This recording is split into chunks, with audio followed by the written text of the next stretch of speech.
วันเวลามันผ่านไปเร็ว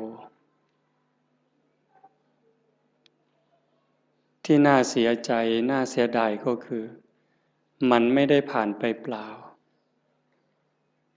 ผ่านแล้วผ่านเลยแล้วเอาความแก่ให้เราเอาความพลัดพรากให้เราพาความตายใกล้เราเข้ามาเราผู้เป็นสัตว์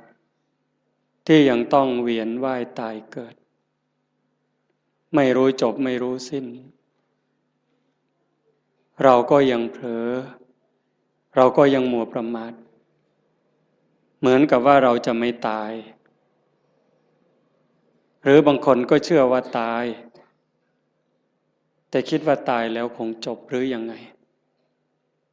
จึงมัวเพลิดเพลินมัวกินมัวเล่นมัวสนุกสนานแข่งแย่งแข่งขันเอารัดเอาเปรียบกดขี่ข่มเหงชิงดีชิงเด่นถ้ามันยังมีความรู้สึกอย่างนี้ก็น่าเสียดายชีวิตที่ได้เกิดมาเป็นมนุษย์ได้มาพบพระพุทธศาสนา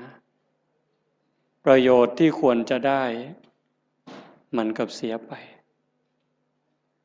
อันนี้คงไม่ใช่คำพูดเล่น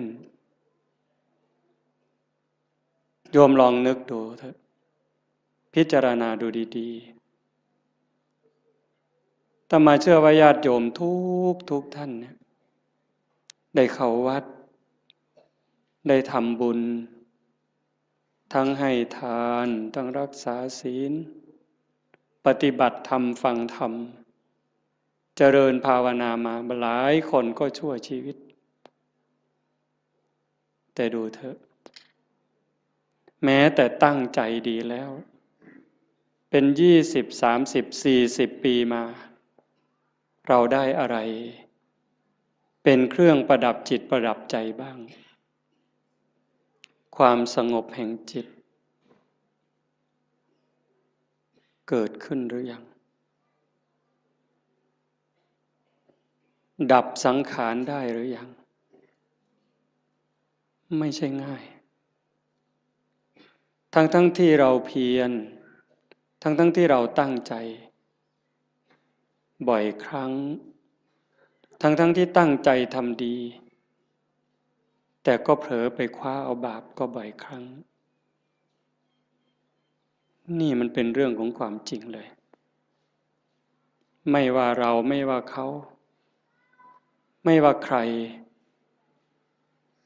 เรายังอยู่ภายใต้อำนาจของกิเลสของตัณหางานปฏิบัติธรรมฟังธรรมอย่างนี้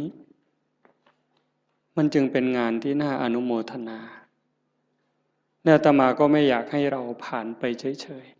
ๆจึงอยากให้เราเจริญสมาธิเจริญภาวนาเพราะฟังธรรมก็ต้องทำจริงๆถ้าทำเล่นฟังเล่นมันก็เล่นของจริงกับของเล่นมันคนละอย่างในขณะที่เราหัวเราะสนุกสนานรู้หรือไม่ว่าความตายก็ไม่ได้ปล่อยโอกาสความแก่ก็ไม่ได้ปล่อยให้เราผ่านไปขณะเรากินเราเล่นเราสนุกสนานความแก่ความเจ็บความตายเขาก็ทำหน้าที่ไล่หลังเรามาตลอดเวลาแม้แต่เราทำบุญให้ทานรักษาศีลฟังธรรมเจริญภาวนาความตายความแก่ความเจ็บเขาก็ทำหน้าที่ตามปกติทั้งคนดีคนชั่วคนบุญคนบาปมหาโจรหรือพระอริยเจ้าความแก่ความเจ็บความตายเขาก็ตามหลังมาทำหน้าที่โดยปกติไม่ได้สนใจว่าใครจะเป็นใครแต่ที่องค์สมเด็จพระบรมศาสดาสัมมาสัมพุทธเจ้าสรรเสริญยกย่องให้คุณให้ค่าก็ตรงที่บุคคลนั้นเป็นผู้ไม่ประมาท ไม่ประมาทในความยังหนุ่มยังสาวไม่ประมาทในความไม่เจ็บไม่ไข้จะหนุ่มจะสาวจะแก่จะเฒ่าจะเจ็บไข้หรือแข็งแรงก็เพียรตั้งหน้าตั้งตาทำบุญทำกุศลสร้างประโยชน์ตนประโยชน์ท่านให้เต็มกำลังบุคคลชนิดนี้แหละที่พระพุทธองค์ยกย่องฉะนั้นในเมื่อเราทั้งหลายปฏิญาณตนเป็นพุทธมามกะเป็นพุทธบริษัทผู้ที่เคารพนับถือองค์สมเด็จพระบรมศาสดาเราก็ต้องทำในสิ่งที่พระองค์ชี้ทางชี้แนะสิ่งที่พระองค์ทรงชื่นชมชื่นชอบการฟังธรรมปฏิบัติธรรมฟังธรรมให้เห็นธรรมเราก็ฟังบ่อยฟังธรรมให้เห็นธรรมไหมให้เข้าใจไหมจริงๆธรรมะนั้นไม่ได้อยู่ที่ไหนธรรมะอยู่ที่เราอยู่ที่กายที่จิตสุขก็อยู่ที่จิตทุกข์ก็อยู่ที่จิตคนดีก็เพราะใจดีคนร้ายก็เพราะใจร้ายจะเป็นคนโลภก็เพราะใจโลภจะเป็นพระก็ใจนี้เป็นไม่ใช่ร่างกายไม่ใช่เครื่องแต่งตัวพระจริงๆในพุทธศาสนาพระโสดาบันยังอยู่ในคราบของชาวบ้านมีครอบมีครัวมีผัวมีเมียนางวิสาขาเป็นพระตั้งแต่อายุ7 ขวบเด็กน้อยเห็นไหมฉะนั้นเครื่องแต่งตัวนี้ก็เป็นเครื่องหมายเป็นสัญลักษณ์แต่ที่สำคัญที่สุดคือใจในเมื่อใจสำคัญเราก็ต้องมาจัดการที่ใจนี้เป็นหลักการฟังธรรมที่จะให้มันละเอียดลงไปส่งเสริมบรรยากาศของบุญของกุศลของธรรมถ้าเราได้เพียรนั่งสมาธิกลั่นจิตกลั่นใจพอสมควรมันจะถึงละเอียดจิตนิ่งจิตละเอียดก็จะพิจารณาธรรมให้ละเอียดลงไปจริงๆนั้นโยมลองนึกดูชีวิตเถอะตั้งแต่จำความได้จนวันนี้จะเป็นคนหนุ่มคนสาวก็ตามกลางคนก็ตามจนถึงผู้เฒ่าผู้แก่หัวงอกหัวขาวเนี่ยโยมลองนึกดูว่าในชีวิตเราเนี่ยมันเคยมีความสุขจริงๆบ้างไหมความสุขสงบร่มเย็นในใจความสุขชนิดที่มองไม่เห็นโทษเห็นความผิดความพลาดสุขเพราะไม่เห็นบาปที่เกิดจากคำพูดความคิดการกระทำของเรามีบ้างไหมเราอาจจะมีความสนุกจริงได้กินได้เล่นได้ร้องได้รำได้สนุกสนานเราก็จะเข้าใจว่ามันเป็นความสุขแต่ลึกๆมันมีความรุ่มร้อนเผาลนอยู่ชีวิตชนิดนี้นี่เป็นชีวิตที่ขาดทุนต่อให้มีเงินเป็นหมื่นล้านแสนล้านมีอำนาจล้นฟ้าล้นแผ่นดินมีคนนับถือทั้งโลกแต่ถ้าหากนึกถึงการกระทำของตนเองเมื่อไหร่มีความรู้สึกว่าไม่สบายใจแม้จะมีอำนาจไม่กลัวใครแต่กลัวเขารู้ไม่ได้กลัวเขาจับติดคุกติดตารางหรือเขาจะดูหมิ่นดูแคลนเขาจะเอาไปทำอะไรไม่ได้กลัวตรงนั้นแต่กลัวเขารู้ท ท่านั้นความสุขก็หายแล้วแม้จะขู่ด้วยสายตาขู่ด้วยคำพูดคนที่รู้เรื่องของเราก็กลัวจนหำหดแต่ตนเองก็กลัวยมบาลจะรู้อยู่เองชนิดนี้แล้วมันหาความสุขไม่เจอความสุขสงบร่มเย็นจริงๆไม่ได้ตรงกันข้ามต่อให้ยากจนข้นแค้นหูหนวกตาบอดขอทานเลี้ยงชีวิตหากพิจารณาดูแล้วคำพูดความคิดการกระทำของตัวเองนึกถึงทีไรแล้วชื่นใจอิ่มใจภูมิใจสบายใจยิ่งคนรู้คนก็จะมีความสุขตามจะมีความภาคภูมิใจด้วยนั่นแหละเป็นความสุขจริงๆแม้บุคคลพวกนั้นจะตาบอดหูหนวกขอทานเลี้ยงชีวิตแต่นั่นคือเศรษฐีนั่นคือคนรวยรวยบุญรวยกุศลวันนี้เป็นวันฟังธรรมวันธรรมสวนะญาติโยมอำเภอโพนทรายอำเภอสุวรรณภูมิอำเภอรัตนบุรีบางกลุ่มบางหมู่บ้านได้มารวมกันฟังธรรมที่วัดบ้านโพนทองแห่งนี้แต่มาว่าคนไม่มีบุญเนี่ยก็จะไม่มีโอกาสมาร่วมงานบุญแบบนี้ไม่สนใจไม่ใส่ใจเป็นเรื่องธรรมดาเป็นเรื่องปกติที่พระพุทธองค์บอกว่าคนทั้งหลายสัตว์ทั้งหลายนี่ที่เกิดมาในโลกนี้เมื่อสิ้นชีวิตตายจากโลกนี้ไปโอกาสจะไปแออัดยัดเยียดกันอยู่ในอบายภูมิมีนรกเป็นต้นนั้นมากมายเหมือนเม็ดดินในภูเขาหิมาลัยมีส่วนน้อยเท่ากับดินที่ติดในเล็บมือที่ตัดสั้นๆเสมอเนื้อเพียงแค่นิ้วเดียวที่เมื่อสิ้นลมหายใจแล้วจะต้องไปอุบัติ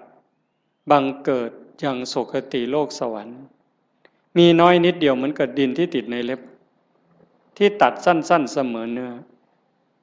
แต่ส่วนใหญ่จะไปแออัดยัดเยียดกันอยู่ในนรกบ้างเปรตบ้างอสุรกายบ้างสัตว์เดรัจฉานบ้างมากมายเหมือนเม็ดดินในภูเขาหิมาลัยยิ่งเวลาปัจจุบันมันยิ่งเด่นชัดคำสอนของพระพุทธเจ้าเนี่ยถ้าญาติโยมมีโอกาสได้ทำความเข้าใจนึกให้ละเอียดยิ่งเวลานี้นี่เขามีหนังเรื่องพระพุทธเจ้าโยมดูดีๆมีเวลาดูแล้วก็มองกว้างๆอย่าเชื่อทันทีแต่มองกว้างๆมองลึกๆกว้างด้วยลึกด้วยไกลด้วยโยมจะเห็นความสะอาดความบริสุทธิ์หมดจดงดงามความเมตตาอันยิ่งใหญ่ขององค์สมเด็จพระบรมศาสดา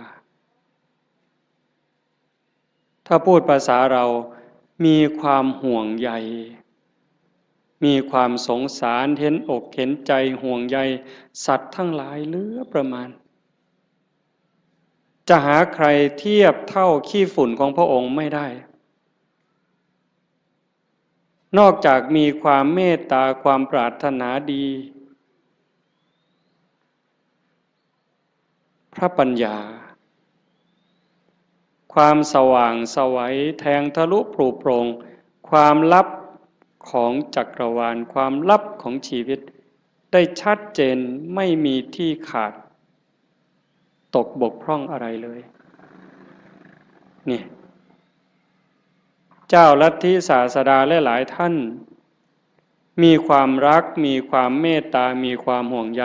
ต่อเพื่อนร่วมทุกข์เกิดแก่เจ็บตายก็มากแต่ปัญญาที่จะชี้ทางออกบอกทางถูกให้กับคนนั้นไม่พอปัญญาไม่พอปัญญาไม่ถึงแต่พระพุทธเจ้านั้นปัญญาสว่างไสวตรัสคำไหนก็คำนั้น 2,600 ปีจนถึงวันนี้ก็ยังคงเส้นคงวาทรงมรรคทรงผลเหมือนเดิม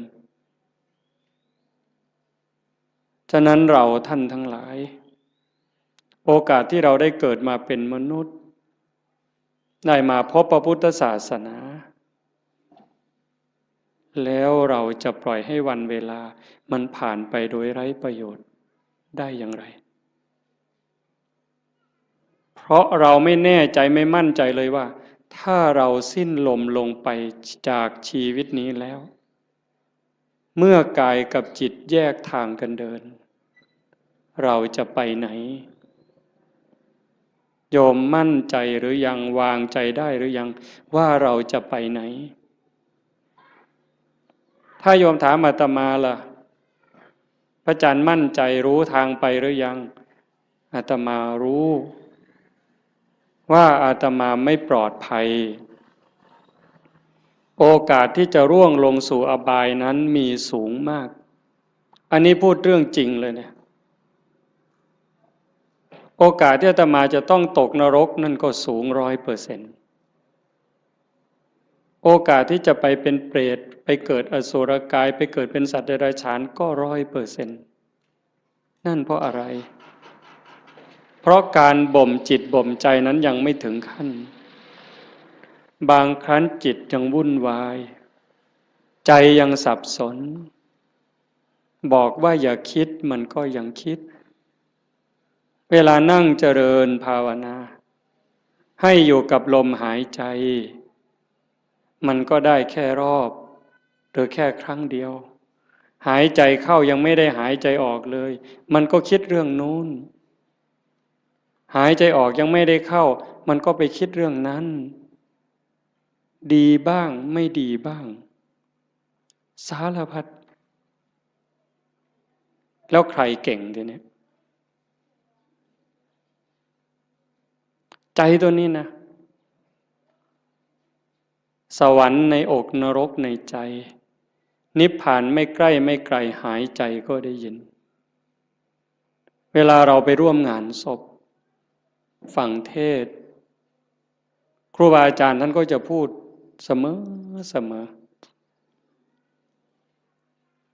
จิตเตสังกิริเถทุคติปาติกังขา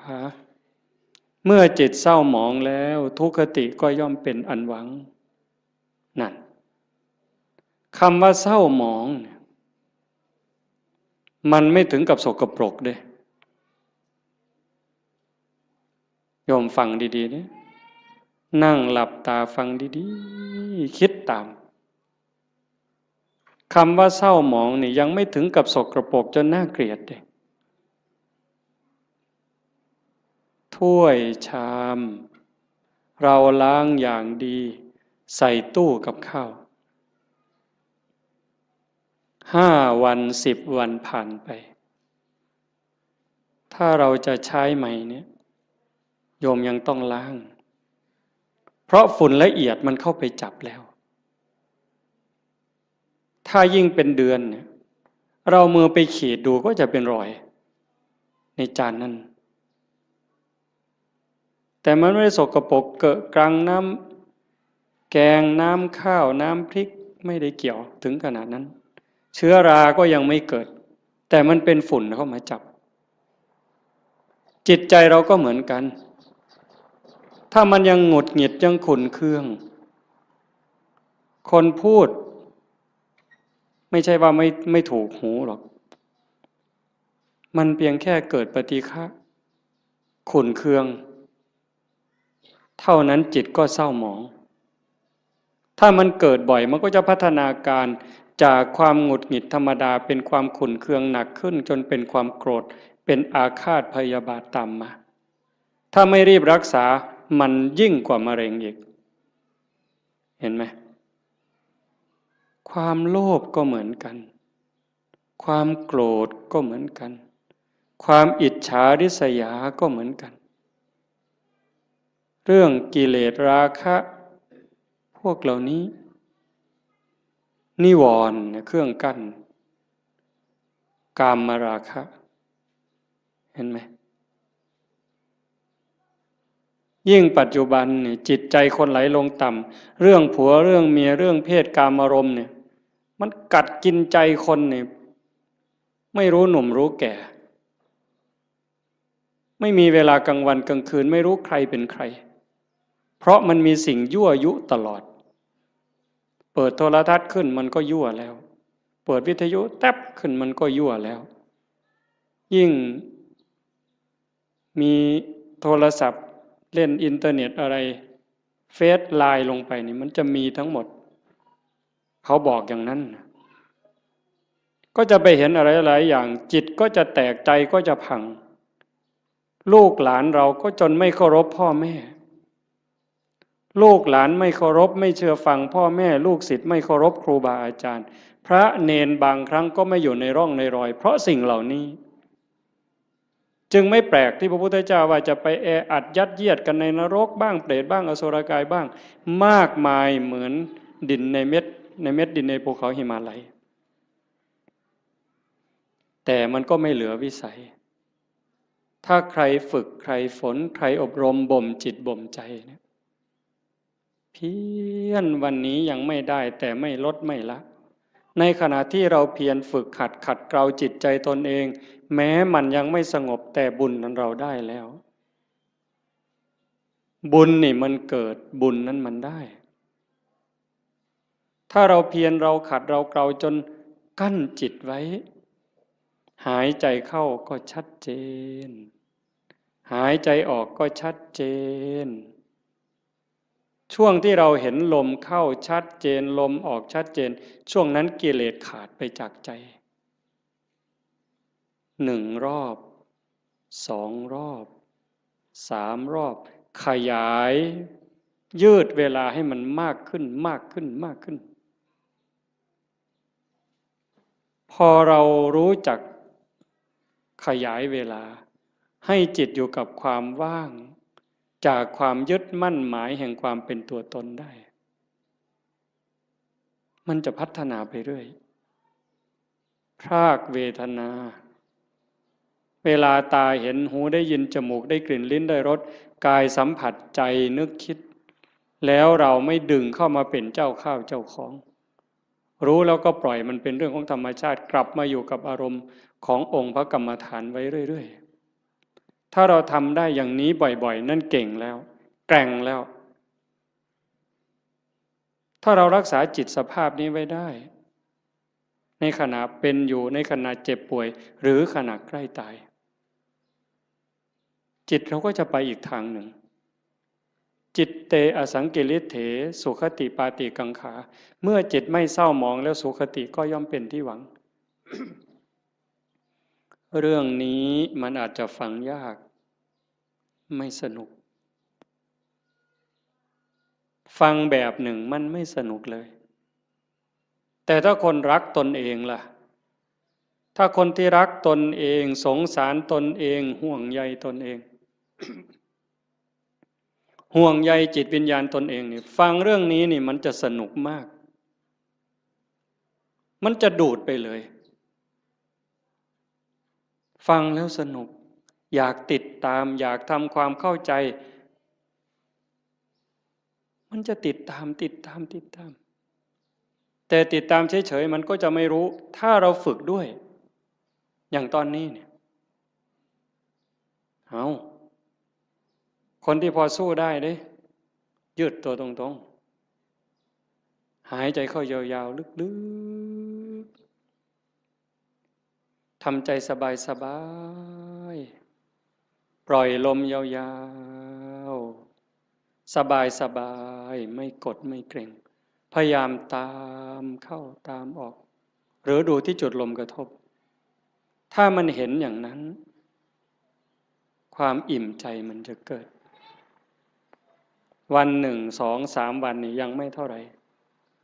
ถ้าเราทำไปเรื่อย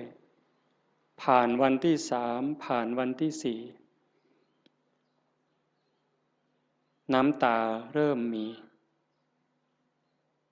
นึกอะไรน้ำตาก็จะไหลมีความทุกข์ความวิตกกังวลพอน้อมจิตมาดูลมให้แนบสนิทสติดูที่จุดลมกระทบแนบสนิทลากลมละเอียดละเอียดเข้ายาวออกยาวความรู้สึกเป็นสุขอิ่มเอิบใจมันก็เกิดมาอันนี้ยังไม่ใช่วิเศษวิโสอะไรหรอกเป็นเรื่องธรรมดาถ้าเราทำไปเรื่อยๆเรื่อยๆกลั่นจิตกลั่นใจของเราอย่างนี้บุญนั่นมันมากกว่าทอดกฐินเป็น800 ล้านไม่ต้องลงทุนลงแรงเลยนะบุญนี่มันต้องใช้ทุนใช้เงินใช้ทองอยู่ในบางเรื่องทานเนี่ยแต่ว่าการยกจิตยกใจเนี่ยมันไม่ได้ใช้อาศัยบ้างนิดหน่อยการให้ทานเป็นเพียงแค่เครื่องประดับจิตประดับใจให้จิตใจได้อิ่มเอิบได้เป็นเครื่องหมายแต่ถ้าเราทานตัวนี้บริจาคความโกรธบริจาคความหงุดหงิดขุ่นเคืองความเห็นแก่เนื้อแก่ตัวความรู้จักเอารัดเอาเปรียบเนี่ยพยายามสลัดสิ่งนี้ออกไปให้ทานความสะดวกสบายออกไปฝึกฝนอบรมตน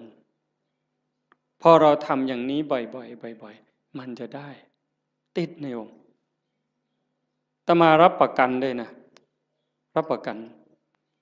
แม้เราจะทุกข์จะยากจะเหน็ดจะเหนื่อยปวดหลังปวดเอวปวดแข้งปวดขาก็เถอะเมื่อเราเพียรทำเข้ามันจะรู้สึกชอบรู้สึกยินดีรู้สึกพอใจแม้บางครั้งที่เราเผลอพอมันทำจนชินบ้างแล้วเวลาเราเผลอมันลักมาอยู่กับลมหายใจความรู้สึกตัวสติสัมปชัญญะลักมาอยู่กับลมหายใจเหมือนกับตอนแรกๆเราฝึกกำลังเดินจงกรมกำลังนั่งสมาธิมันลักไปอยู่กับลูกกับหลานลักไปอยู่กับไร่กับนากับทรัพย์สินสมบัติแบบเดียวกันจิตมันกำลังจะไหลมาทางดีนี่นะเป็นสิ่งที่เราจะได้พึ่งพาอาศัยญาติโยมฟังอีกครั้งสิ่งที่เรากำลังมาทำไม่ว่าจะเป็นการให้ทานก็ตามการรักษาศีลนี้ก็ตามการฟังธรรมเจริญภาวนานี้ก็ตามสิ่งนี้จะเป็นสิ่งที่เราได้พึ่งพาอาศัยชาตินี้ก็ตาม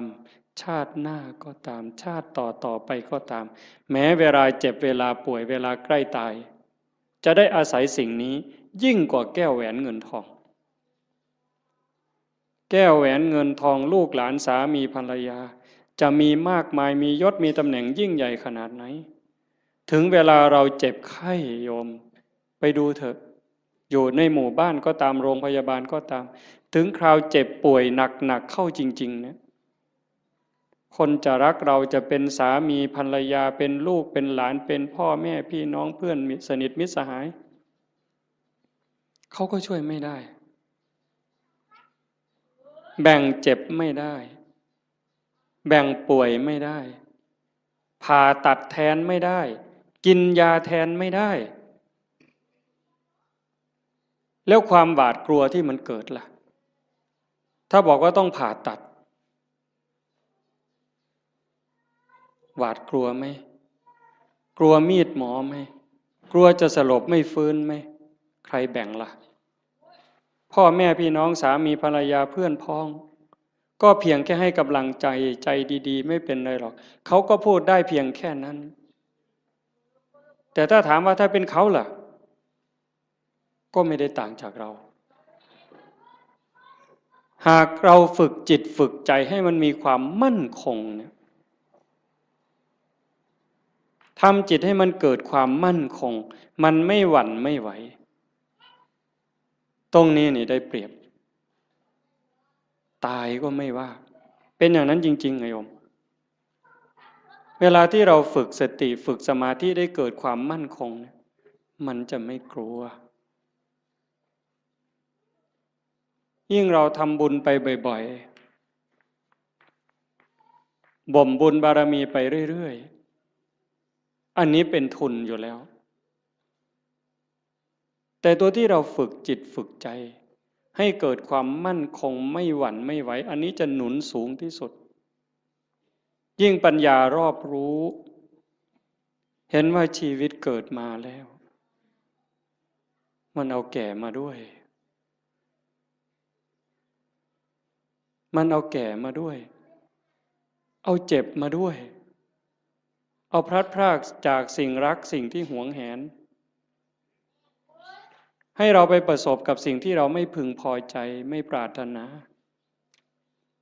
เอาความผิดหวังในเมื่อเราตั้งใจอยากจะได้อย่างนั้นอยากจะมีอย่างนี้แต่ก็ผิดหวังอยู่เรื่อยพอตั้งใจปั๊บหวังปั๊บก็ผิดหวังเลยโยมก็เจอมาทุกคนเกิดเป็นธรรมดาแก่เป็นธรรมดาเจ็บเป็นธรรมดา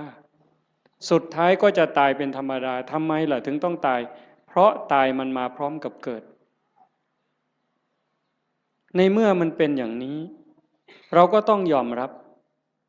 ฝึกจิตฝึกใจให้เห็นความจริงอย่างนี้อยู่บ่อยๆเตรียมตัวตายไว้เสมอทุกวันทุกวันมีคนไปกราบถามหลวงปู่พุทธทาสว่าทำอย่างไร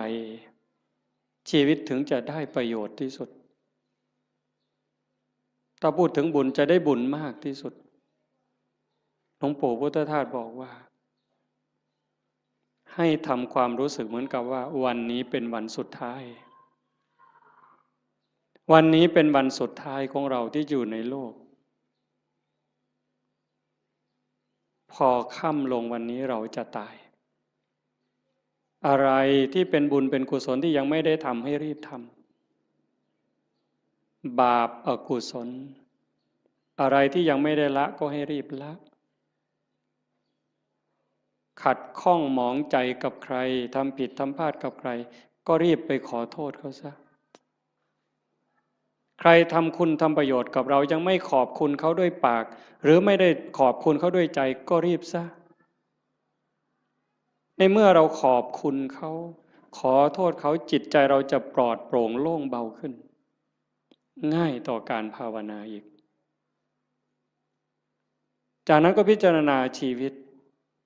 มันไม่มีอะไรเป็นของเราเลยโยมดูเถอะอันนี้โยมอย่าเชื่ออาตมานะโยมใช้สมองของโยมธรรมะมันอยู่ที่ใจเราโยมไม่ได้อยู่ที่คำพูดไม่อยู่ในหนังสือไม่อยู่ในพระไตรปิฎกเลยไม่ใช่เลยอยู่ในใจเนี่ยตัวรู้โยมมีพร้อมทั้งหมดทุกคนไม่ได้ต่างกัน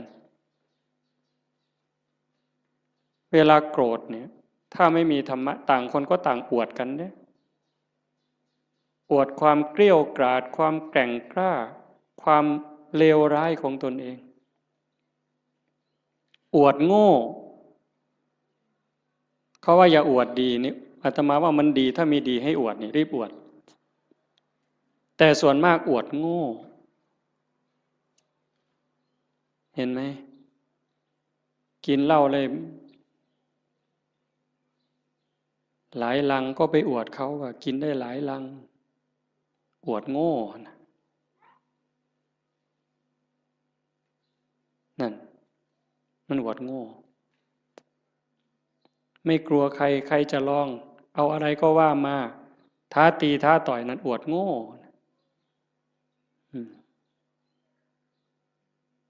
แล้วทำไมว่านั่งสมาธิได้3 วันไม่ขยับเลยมาแข่งกันไหมเนี่ยทำไมไม่มีใครคุยตัวนี้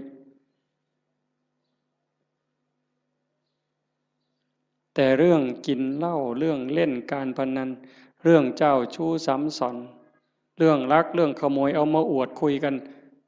โอ้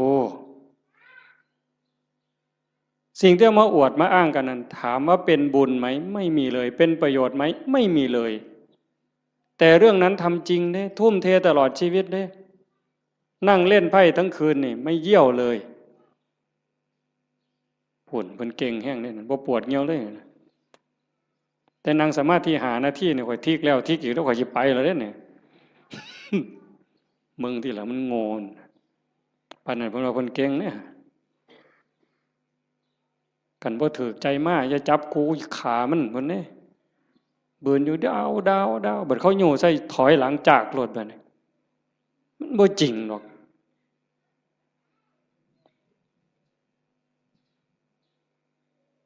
แต่เวลาทำคุณงามความดีนี่โอ้ยบ่คักไม่ใหญ่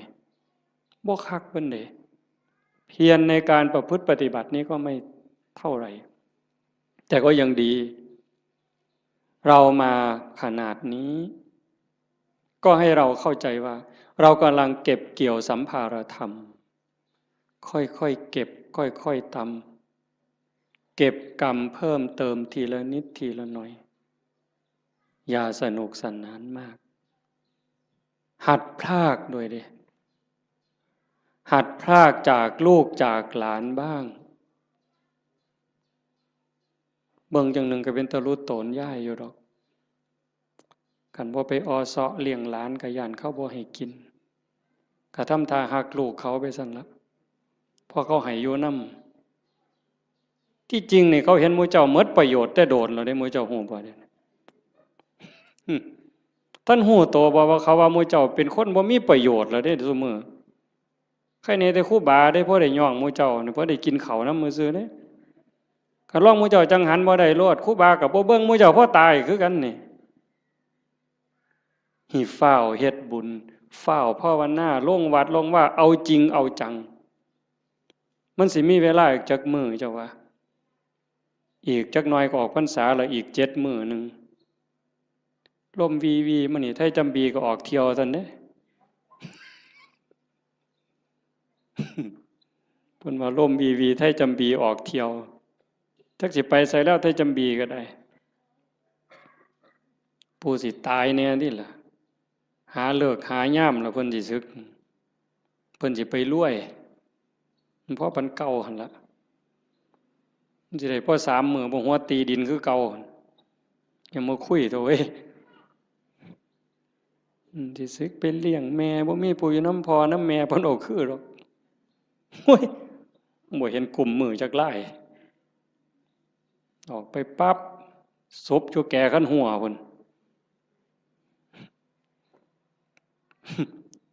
บ่พอข้าวตีกันแล้วบักทิศนั่นเพิ่นว่าแม่ยากอีกบัดนี้ไปเว้าคว่ำไปเสียคาเหล้าให้มันบักทิศทิศมาจากคำว่าบัณฑิตผู้ฮู้ผู้ฉลาดฮู้ดีฮู้ชั่วหมดแล้วเป็นยังจังไปฆ่ากันตีกันให้แม่ยากแหวงให้แม่ไปเสียคาเหล้ามันปลอมบวชมันจะ3ศาสตร์พุ่นครูบาเขียวเจ้าของมันหูดำหูแดงมึงนะเพราะว่าโอกาสที่จะอยู่ในสภาพเช่นนี้เวลาที่จะเก็บเกี่ยวบุญกุศลฝึกตนเองแบบนี้มันไม่มีจะหมดโอ้ว่าแล้วก็เรื่องหนึ่งเด้อยายเด้อจะว่าเรื่องดีก็ดีเด้เรื่องน่าสลดใจก็น่าสลดใจแต่ทุกอย่างมันมีคู่ในความชั่วก็มีความดีในความรู้สึกสลดใจก็มีความภาคภูมิใจอยู่ในนั้นตอนนี้สามเณรทางจังหวัดศรีสะเกษ19สามเณรในโรงเรียนนี่แหละเพราะมันป่านนั่นนี่ยังเป็นของจริงอย่าไปเฮ็ดเราเด้อปล่อยแล้วกันสุดยอดแล้วล่ะนะ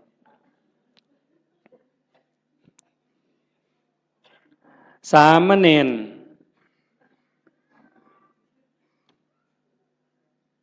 เห็นญาติโยมไปจำศีลเนี่ยฟังดีๆได้เรื่องนี้นะสามเณรเห็นญาติโยมพ่อใหญ่แม่ใหญ่ไปจำศีลวันพระไปอยู่วัดโยมตั้งใจไปปฏิบัตินิมนต์พระพาเดินจงกรมพระกับผ้ายางจงกรมบ่ได้บูจักดอกเฮ็ดเอาลวดผ้าทำวัดในขน่อยว่าไปโลดมื้อเจ้านั่นว่าไปโลดบ่แม่นแถว100เอ็ดได้บ่เพิ่นศรีสะเกษดอกมาหัวเฮ็ดหยังเด้อนี่ครูบาว่าเฮ็ดเอาโลดทำยังไง หลายปีผ่านมา3 ปี5 ปีสามเณรน้อยๆนี่มีใจสามเณรน้อยนี่มีใจขออนุญาตไปปฏิบัติธรรมแบบหนักๆเลยตื่นตี 2นอน4 ทุ่มไม่พูดไม่จา19 สามเณรเนี่ยไปเพื่อฝึกเดินจงกรมฝึกนั่งสมาธิเพื่อจะมาพาคุณยายทั้งหลายที่ไปจำศีลในแต่ละวัดเนี่ยสามเณรตั้งแก๊งสามเณรเพื่อจะไปสอนญาติโยมปฏิบัติธรรมเนี่ยตรงที่สลดใจก็คือพระสงฆ์องค์ข้าเจ้าไม่ทำหน้าที่ตรงนี้ตรงที่น่าภูมิใจก็คือลูกเนนนี่ตัวเล็กๆ14 ปี15 ปีรักบ้านรักเมืองรักพระพุทธศาสนานึกถึงบุญคุณข้าวน้ำของญาติโยมที่ใส่บาตรให้ปัจจัยไปเรียนหนังสือ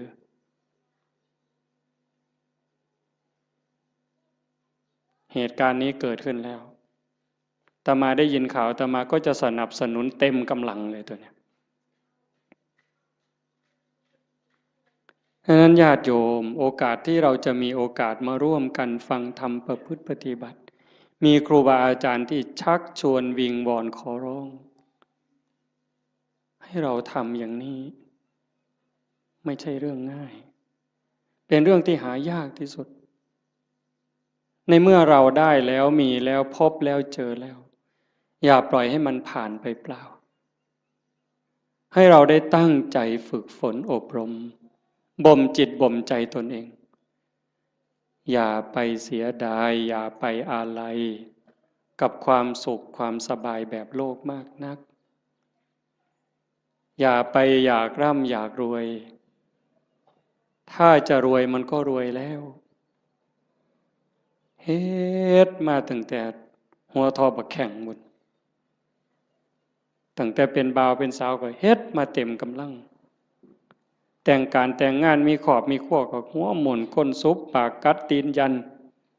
บาแบกหลังหนุนคำบ่ได้ยืนขึ้นบ่ได้อยู่ปานนั่นมันก็บ่พ่ออยู่พ่อกินบัดหัวงอกก่อนซ่อนเราสิหวังรวยนี่โอ้ยข่อยว่าเจ้ากินยาพิษเม็ดแล้วข่อยว่าเนี่ยข่อยว่าเจ้าบ่พบปัวแล้วขันรวยเจ้ารวยแต่เหิงแล้วสิมารวยเอามือนี่มันบ่แม่นแล้วล่ะพี่ประสาถามล่ะยามใดเท่านั้นสิมาแม่นบ่ยายได้ยินบ่ย่างผ่านเม่นมายายมื้ออื่นใส่บ่ยายเย็นมาหลายมื้อแล้วตัวบ่ว่าตัวฝ่าวเขามันมีอีหยังเป็นของเฮาเนี่ยก็คิดเบิ่งดีๆอีหยังที่เฮาควรอยากได้หลายๆบอกแนวนี้บ่แม่นให้ขี้คร้านเด้อโอ้ยฟังเทศน์รถเป็นนี่กูนอนซะดอกเพิ่นสิว่าก็บ่แม่นอีกแนวนั้นเฮ็ดตามสมควรตามกำลังให้มันได้พระพุทธเจ้าเพิ่นบ่สอนให้ขี้คร้านขยันแฮงแต่ดีแต่ว่าให้ฮู้ว่าสิ่งเหล่านี้นะเป็นสมบัติของโลกบ่โดนเฮาก็จากมันคันเฮาบ่จากมันมันก็สิจากเฮาเทิงตอนเป็นแล้วก็ตอนตายลางเทื่อเฮาเป็นอยู่นี่โจรมันลักไปซ้ำลางเทื่อมันลักเอาโดยมันบ่บอกเฮาลางเทื่อมันมาญาติเอาซื่อๆดีบ่ดีเฮาเจ็บย้อนทรัพย์เจ้าของเขายืมแล้วบ่คืนอันนี้ก็มีอยู่เห็นบ่อันนั้นของภายนอกแม้แต่ของภายในที่เฮามีโยมว่ามีหยังแล้วโยมสำบายแน่เอาถามโยมเด้นี่แม่ใหญ่หมู่เจ้าเฒ่าแล้ว70ก็มีแล้วหมู่เจ้าสำบายย้อนมีอีหยังแหน่ลองเว้าให้ฟังเบิ่งมีลูกยากนำลูกบ่คิดเบิ่งดีๆบ่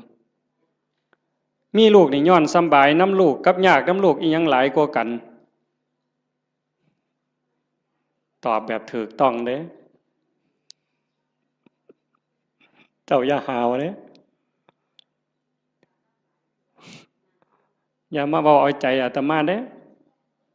เอาใจเจ้าของมีหลานระวังภูมิใจดีใจกับหลานกับยากน้ำหลานนี่อันใดหลายกว่ากันมีมีหน้าดีใจน้ำหน้าภูมิใจสำบายย้อนมีหน้ากับยากน้ำมีหน้าอีหยังหลายกว่ากันเอาเว้าเนี่ยเฮาอยากได้นี่มีรถแล้วนี่ยากน้ำรถกับสำบายน้ำรถนี่อันใดหลายกว่ากันจักหน่อยมันก็ว่าน้ำมันหมดน้ำมันเชื้อเพลิงหมดน้ำมันเครื่องหมดยางเหี่ยนเบรกบ่ดีไฟบ่ออกแต่บ่ดังตำรวจจับเอาที่ไรเจ้าบ่ต้องบอกไปส้นไปขวมนี่อันนั้นของทั้งนอกสร้างมันตัวนั้นรถเพ่บ่ซ่อมจูดไฟถิ่มก็บ่เดือดร้อนดอกเว้าพื้นเจ้านี่บัดเจ้ามีตานี่เจ้ายากน้ำตาบ่เอา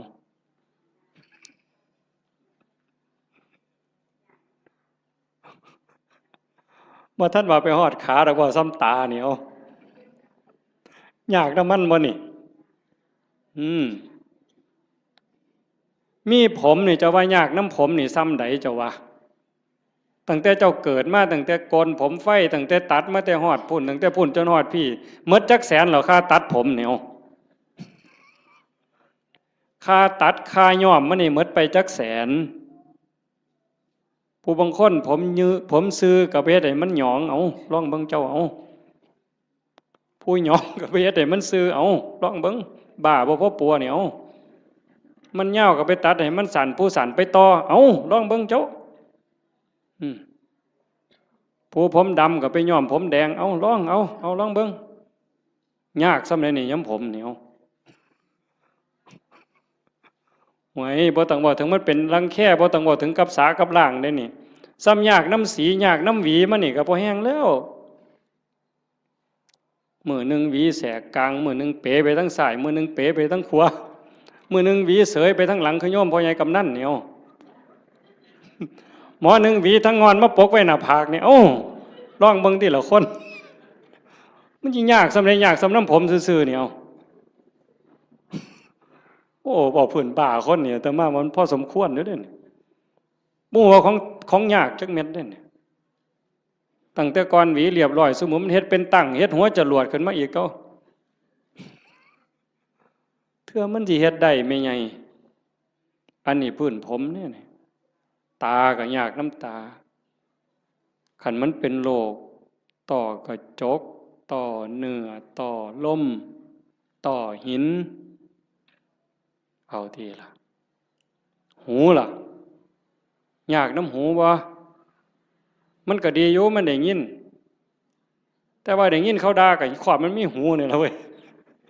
ขันกูหูหนวกกูก็สิบ่เดือดร้อนซะดอก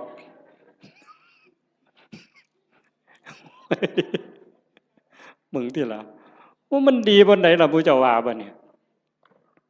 พระพุทธเจ้าเพิ่นสอนกรรมฐานนี่หลวงพ่อเจ้าคณะอำเภอหลวงพ่อเจ้าคณะตำบลเป็นอุปชฌาย์พร้อมบวชเนียนก็ตามเลยเพิ่นให้เฮียนกรรมฐานเกษาผมทั้งหลายโลมาขนทั้งหลายหน้าขาเล็บทั้งหลายตะโจอีหยังทันตาฟันตะโจหนังผมขนเล็บฟันหนังตั้งแต่ขนตาซื่อๆนี่ไม่ไงยากบ่ขนตาเจ้าว่ามันก็บ่ได้ยากนะมันปานใดล่ะมันอยู่ซื่อๆบัดมันโลนเข้ามาแท่งเข้าทางในนี่เจ้าโอ้ยกูมาคือลังหนหวยคักแต่น้อบัดนี้เนาะขนตาซื่อๆนี่ได้นี่บ่พอล้มพอตายแต่มันหันหนหวยเนาะแขวบาดนี้เอาผมขน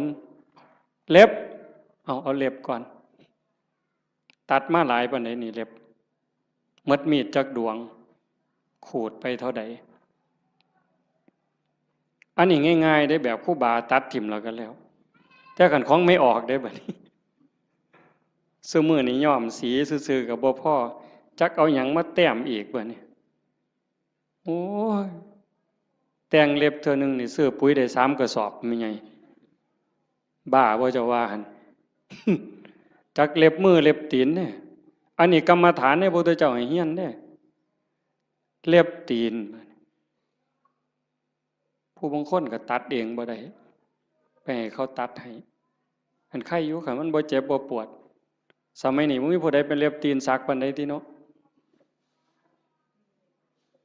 จักสิว่าปวดจักสิว่าคันจักสิว่าเจ็บเหม็นก็เหม็นเว้ยแต่ว่ากิ้มแล้วเพิ่นบ่ถิ่มเด้อล่ะเป็นอยู่บ่ทั้ง101นี่กิ้มเล็บตีนเน่ามาดมนี่โอ้ยข่อยว่าพ่อไปถิ่มหมดซุคนนั่นล่ะเว้ยบ้าใหญ่อยู่เด้นี่คันว่าเจ้าของดีหมดได้ไผก็ได้บัดเบิ่งจังซี่ล่ะมันบ้าคือดีเจ้าทบทวนเจ้าของให้มันคักๆโลดแขวบัดนี้เบิ่งเด็กน้อยซุมื้อมันเอาหยังสัดแขวมันน่ะจักสีหยังตัวสีหยังแปลงแล้วก็บ่พอต้องมีแนวมาม่วนปากอีกเขาก็หนูทางมาโฆษณาล่อเฮาเด้เห็นแนวม่วนปากกันเนี่ยถ้ามาบ่หารใส่เว้ยโยมเอามาถวายยามใดอาตมาก็เป็นตาขี้เดียดเว้ยจักคิดแนวใดอาตมาบ่เข้าใจเจ้าของคือกันล่อให้ผู้อื่นเสยเอาไปแนวว่าซั่นปานเฮาสิโซกปรกปานนั้นเนาะสีแขวเราก็สิแล้วตัวเว้ยม่วนปากเราก็สิแล้วตัวยังสิมาม่วนปากอีหยังลิตเตอรีนอีกทุกซอกทุกมุมอยู่กูบ่ใส่น้ำสูกูบ่ปวงปานนั้นหรอกเว้ยบัดมันแขวปวดขึ้นมาเด้บัดปวดมาเจ็บมาบัดได้ยิ้มใส่กันตอนเป็นบ่าวเป็นสาวเพิ่นก็ว่าเพิ่นคักอยู่แล้วมีความสุขอยู่ยิ้มใส่กันนั่นแต่ว่ามันปวดขึ้นมานี่แล้วแม่ใหญ่บัดนี้ไว้โยมสมมุติว่าอาตมามีมนต์พิเศษคาถาดีๆนี่เสกให้โยมรวยผู้ละ100 ล้านหมดซุคนนี่เอาบ่ยายเพียงเท่าเดียวนี่เงินในบัญชีตุ๊บผู้ละ100 ล้านซุคนเอาบ่ยายไผเอาแน่ยกมือแต่ว่ามีข้อแม่เจ้าต้องปวดแขวตลอดชาติเอาบ่ยายเอาเสียเงิน100 ล้านไปปวดแขวบ่ให้เศร้าเด้คาถานี่จนตายเด้บ่เอาเห็นบ่หนังล่ะบัดนี้นี่คือกรรมฐานที่พระพุทธเจ้าเพิ่นให้เฮียนได้อุปชฌาย์ทุกองค์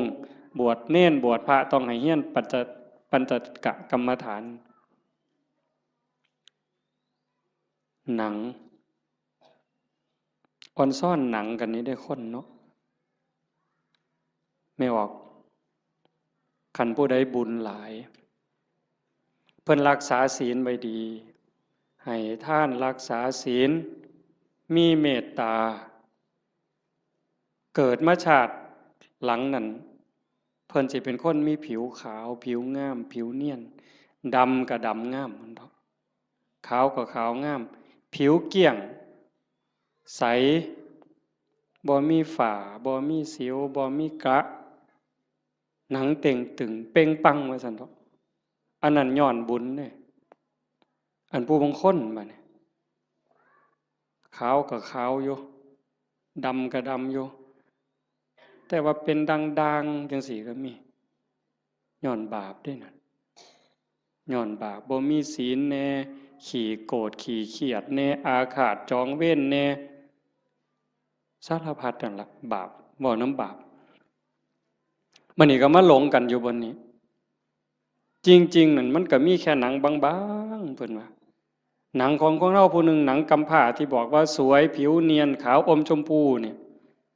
กับผิวดำผิวด่างขี้กากขี้เกลื่อนทั้งหมดเนี่ยแต่ละคนนี่ลอกออกมาปั้นเขากลมๆนี่ทอกับบักท่านหน่วยเดียวซ้ำนี่นี่ห่อไว้ซ้ำนี่ล่ะมองเฮาหลงกันว่างามบ่งามก็ซ้ำนี่ล่ะแต่คันขูดหนังกำพร้านั่นออกมาปึ๊บมันสิคือกันหมดพอแต่ใต้หนังกำพร้าลงไปปั๊บก็สิมีน้ำเลือดน้ำเหลืองน้ำหนองแดงใจว้ายอยู่จังซั่น ตับไตใส่พุ่งก็ยากน้ำมันเมิดอันนี้เว้าถึงมีอันไหนยากน้ำอันนั้นเด้ท่านฝ่าหลวงประเด็นเด้มีผมก็ยากน้ำผมมีขนก็ยากน้ำขนมีตาก็ยากน้ำตามีหูก็ยากน้ำหูแขวก็ยากน้ำแขวแปลงฟันตั้งแต่เกิดมาจนหอดมื้อนี้เป็นตาอิ่มเป็นตาเบื่อบ่เจ้าว่าอาบน้ำล้างหนังนี่ก็ตั้งแต่ไตมาล่ะก็ยังบ่ทันแล้วอยู่เด้จนเขาเอาน้ำร้อนล้างเทื่อสุดท้ายมันยังจบบ่ได้ล้างเองดอกตอนนั้นเขาล้างให้จังสิเศร้ามีตับก็ยากน้ำตับยากบ่อันเฮาบ่ทันว่าเป็นโรคตับนี่เฮาบ่งึดน้ำมันปานใดเด้แต่คันเขาว่าเป็นโรคปั๊บยากล่ะมีไตยากน้ำไตมีปอดยากน้ำปอดมีอันใดยากน้ำอันนั้นสุดท้ายก็ย้อนมีชีวิตก็จังได้ยากพระพุทธศาสนาเพิ่นสอนบ่ให้เกิดคันบ่เกิดซะอย่างเดียวจบปัญหาที่เฮาต้องมาทุกข์มายากมาลำบากลำบนมาเกิดมาแก่มาเจ็บมาตายนี่ย้อนมันมีเกิดเฮ็ดจังไดจังสิบ่ได้เกิดเฮ็ดตามคำสอนพระพุทธเจ้าก็เริ่มต้นจากการละบาปซะก่อนละบาปบ่ทำบาปด้วยกายวาจาใจแล้วก็ทำบุญกุศลให้หลายๆทำบุญด้วยกายด้วยวาจาด้วยใจให้ทานรักษาศีลเจริญภาวนาฟังเทศน์ฟังธรรมอ่อนน้อมถ่อมตนคือเฮาเฮ็ดอยู่จังซี่เพียรประพฤติปฏิบัติขัดเกลาเจ้าของ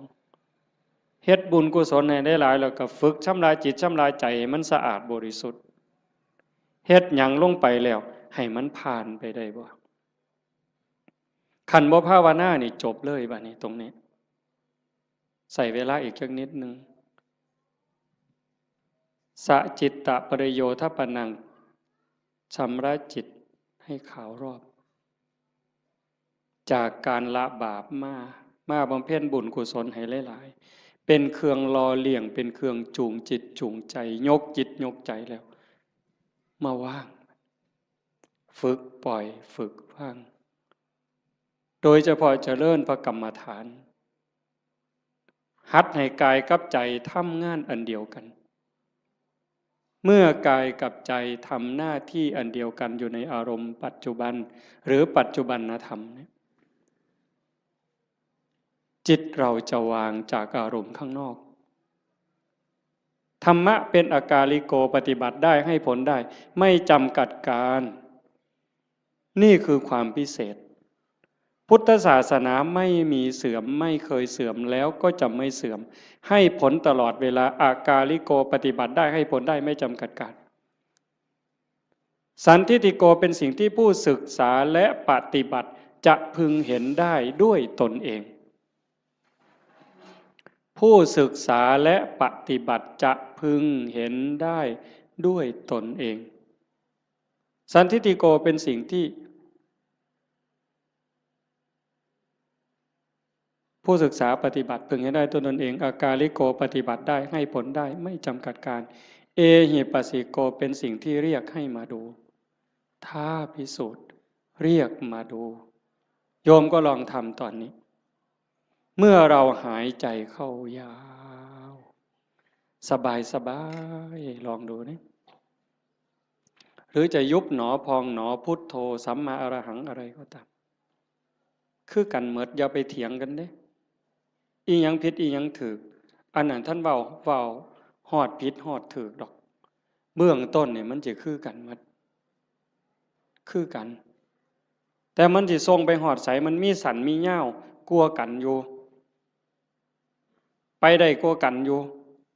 แต่ว่าเบื้องต้นเนี่ยมันจะคือกันหมดเพียงแค่เป็นอุบายเฮ็ดให้จิตสงบให้ใจสงบมันสิคือกัน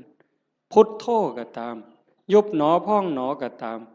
สัมมาอรหังก็ตามหรือบ่ว่าหยังก็ตามเบิ่งแต่ลมหายใจซื่อๆอาตมาบ่ว่าหยังดอกมันขี้คร้านคันใส่ก็ใส่เสริมจักนิดนึง5 นาที10 นาทีพอได้เรื่องแล้วก็ปล่อยส่วนมากก็เบิ่งลมหายใจเข้าลมหายใจออกลองเบิ่งตอนนี้หายใจเข้ายาวสบายสบายไม่กดไม่เกร็ง ออกยาวสบายสบายไม่กดไม่เกร็งหายใจเข้าก็รู้หายใจออกก็รู้ลมสั้นก็รู้ลมยาวก็รู้ลมหยาบก็รู้ลมละเอียดก็รู้เฮ็ดอยู่ซ้ำนี้ละเมื่อเฮาเฮ็ดไปเรื่อยๆเรื่อยๆพอใจเฮ็ดยินดีเฮ็ดสงบหรือบ่สงบบ่เกี่ยวหวังอย่างเดียวว่าเราทำเพื่อบูชาพระพุทธเจ้าถวายเป็นพุทธบูชาคิดเอาซ้ำนั้นบ่ต้องหวังดอกว่าสิไปเห็นเลขเห็นหวยเทวบุตรเทวดานรกสวรรค์สิให้ดีกว่าไผก็บ่ว่าบ่อยากให้ไผย่องซ้ำบ่งึดแต่เฮาจะเฮ็ดเพื่อถวายเป็นพุทธบูชาแต่อย่าลืมว่าทุกครั้งที่เรามีสติในปัจจุบันธรรมหายใจเข้ารู้หายใจออกรู้นั่นเป็นการพรากจิตจากอดีตพรากจิตจากอนาคตถ้าอยู่กับปัจจุบันได้นั่นคือชำระจิตอยู่ตลอดถ้าเราย้อนไปสู่อดีตปั๊บความทุกข์จะเกิดทันทีอย่าเชื่อเด้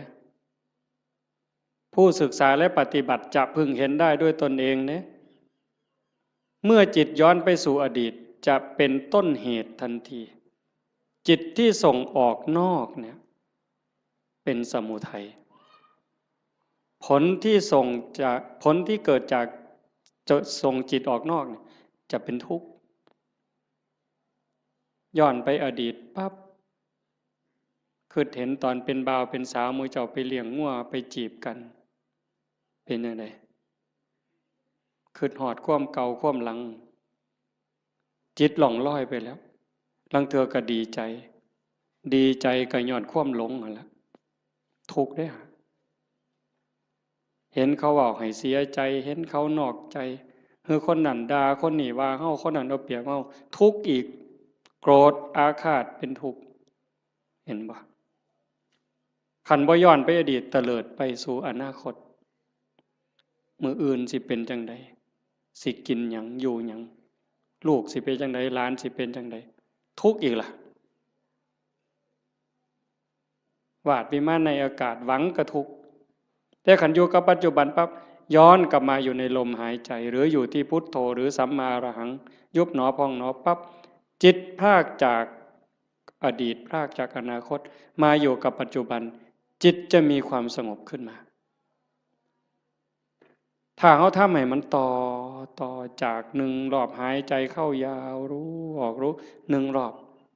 เข้ายาวออกยาวสองรอบขันติดต่อกันหนึ่งรอบสองรอบสามรอบสี่รอบเก่งเด้บ่เฮ็ดได้ง่ายปานใดเด้ลองเบิ่งนี่เอายืดตัวตรงๆสบายๆแขนขาบ่ต้องเกร็งหายใจเข้ายา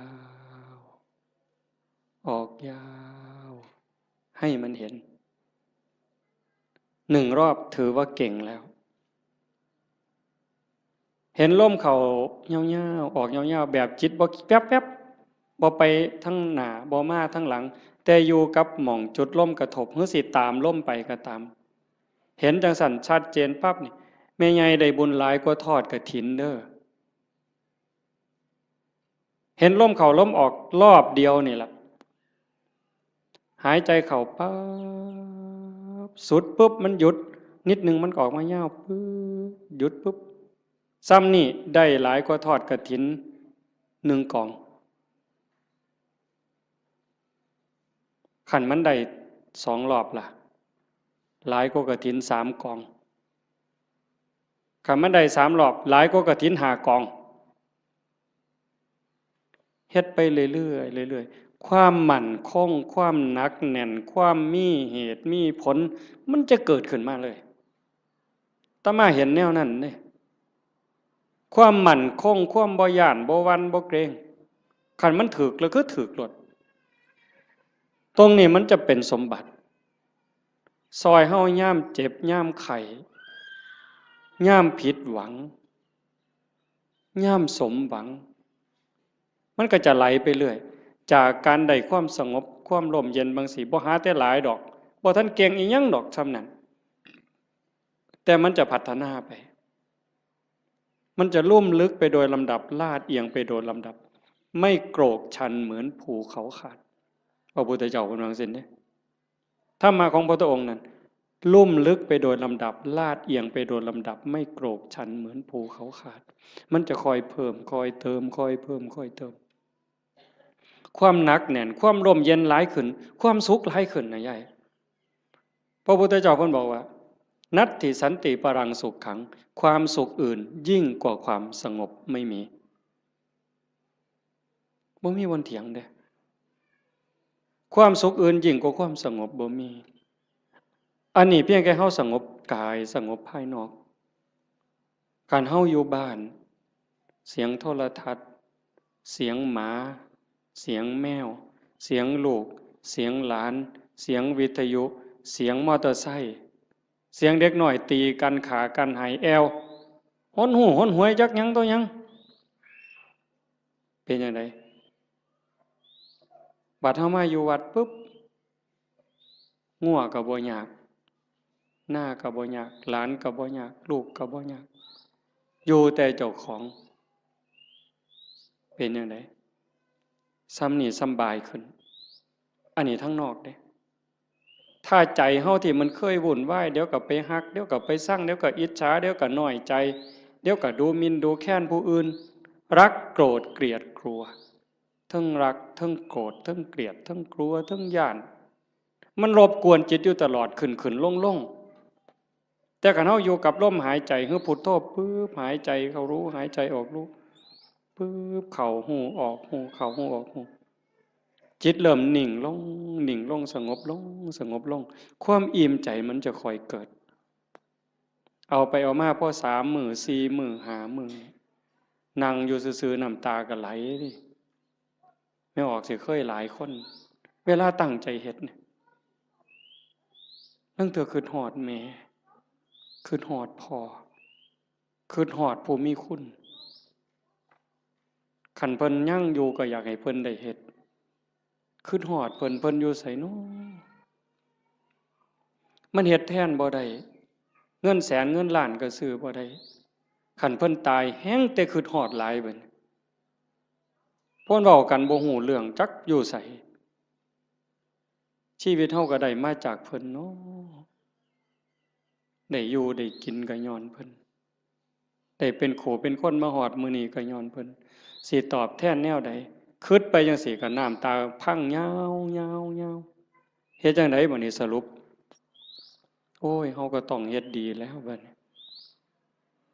แม่ตายจากพ่อตายจากเพิ่นมาเฮ็ดนำเฮาบ่ได้ชีวิตเฮาก็เป็นของเพิ่นเฮาเฮ็ดดีเพิ่นก็ได้นำสิตั้งใจเฮ็ดดีเว้าก็ให้มันดีเป็นประโยชน์กับตนเองและผู้อื่น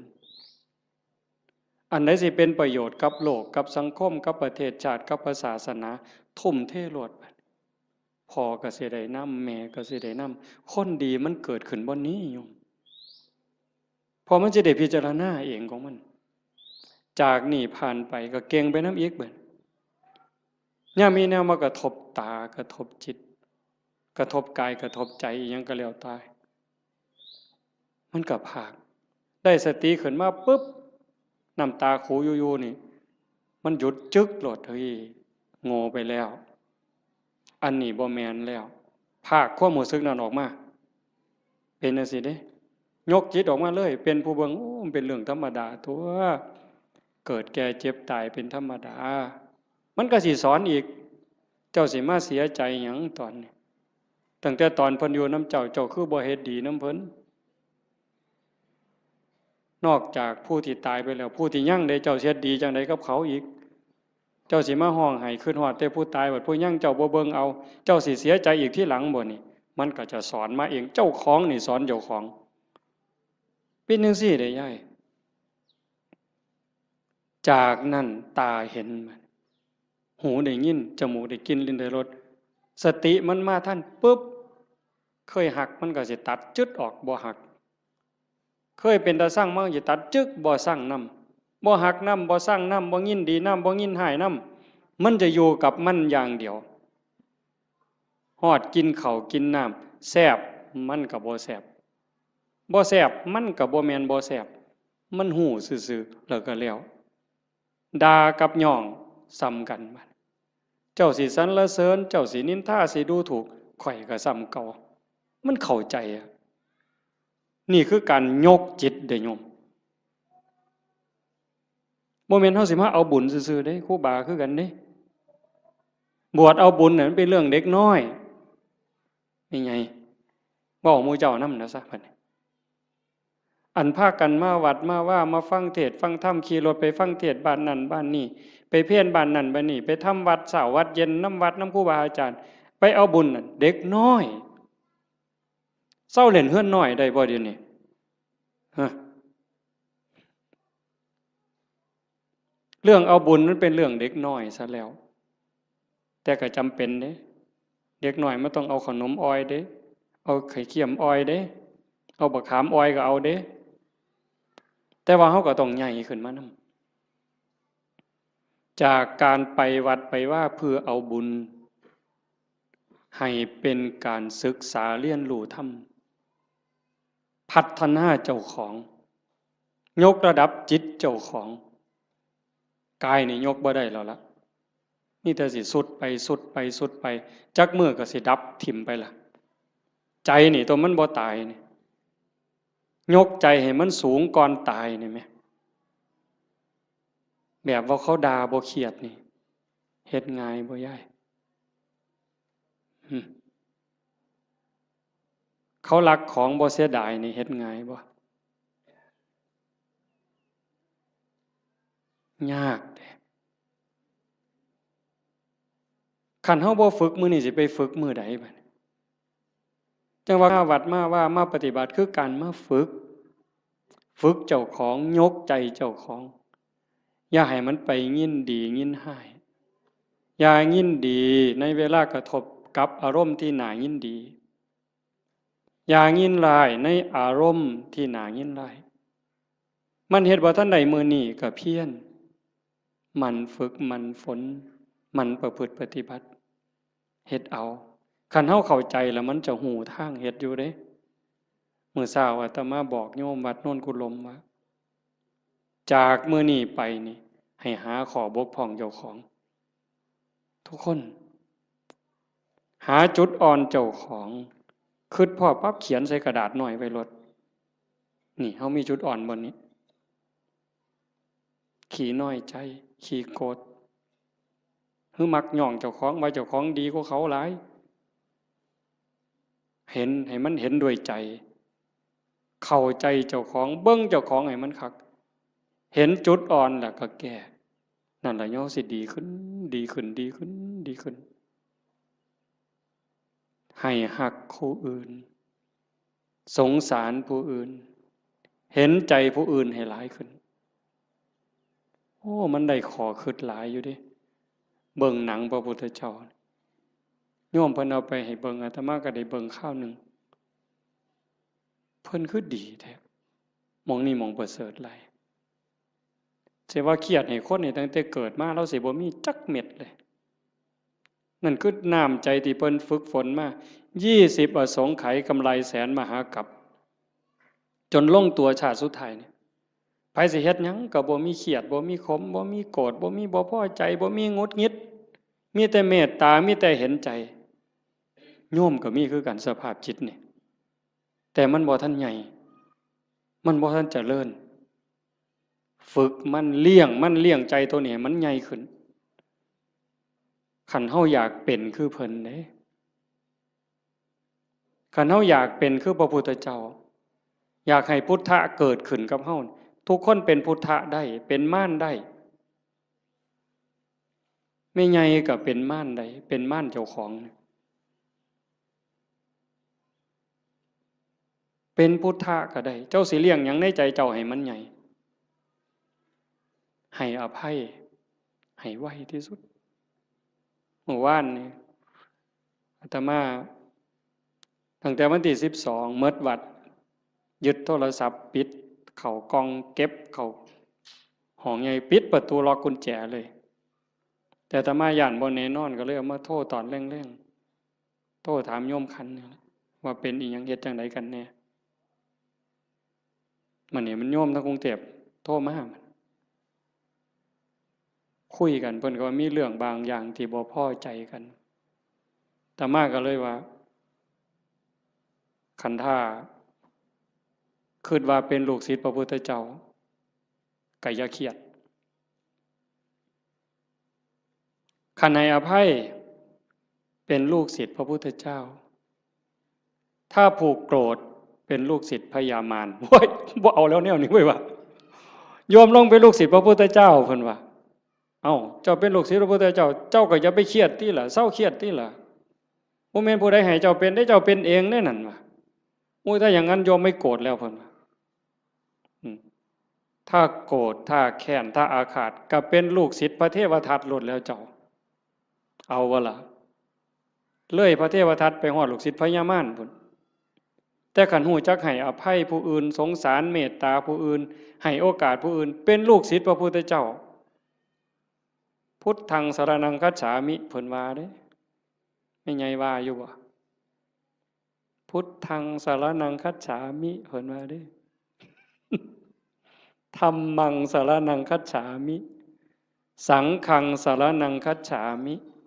ทุติยัมปิแม้ครั้งที่2ตติยัมปิแม้ครั้งที่3ข้าพระพุทธเจ้าถือเอาพระพุทธเจ้าถือเอาพระธรรมถือเอาพระสงฆ์เป็นที่พึ่งเป็นที่ระลึกถึงจะปฏิบัติตามพระพุทธพระธรรมพระสงฆ์เหมือนเพิ่นเว้าอ่ะแต่บัดเครียดให้หมู่นั่นหน้างอลองคองเว้ยตัวพระพุทธเจ้าพุ่นมานี่เจ้าโอ้ยจะไปไว้ไสบาปบัดนี้ตัวหลวงพ่อเจ้าคณะอำเภอกับบาปอยู่มันก็บ่ปานตัวพระพุทธเจ้าเด้อตัวครั้งที่1ยังบ่พอได้แม้ครั้งที่2เพิ่นยังว่ายืนยันอีกอยู่นี่ทุติยัมปิแม้ครั้งที่2ตติยัมปิแม้ครั้งที่3ยังเครียดให้หมู่อยู่เบิ่งที่ละกิเลสมันบ่ปล่อยเจ้าง่ายๆได้แม่ใหญ่คันเจ้าบ่ตั้งอกตั้งใจนี่บ่ทันเด้เบิ่งเจ้าของให้คักเด้อสิสรุปแล้วเด้เบิ่งเจ้าของให้ดีๆทบทวนตั้งแต่เฮาเข้าวัดมาจนฮอดมื้อนี้เฮาดีขึ้นกว่าเก่าบ่เฮ้ยยายตัดสินด้วยความเป็นธรรมเด้เจ้าของนั่นล่ะฮู้เองตัดสินเจ้าของว่าดีขึ้นกว่าเก่าบ่ความโลภกูลดลงบ่นอเวลาไปจำศีลนุ่งผ้าขาวอยู่วัดขันวัดใดเพิ่นให้ตักอาหารบนโต๊ะกูไปก่อนเนี่ยกูเอาขึ้นหอดผู้ทั้งหลังบ่นอนี่เบิ่งเป็นแนวใดยังไปสุดโต๊ะยังถอยมาอีก3 ก้าวเท่มือมาข้างหลังหยุมขนมมอมอีกตัวนึงบ่ซ้อมเด้นี่ครูบาก็คือกันเด้กันว่านั่งสมาธิว่าซั่นหมู่พานั่งสมาธิอยู่ศาลาเพิ่นไปดอกเดินจงกรมไปทั้งกุดพุ่น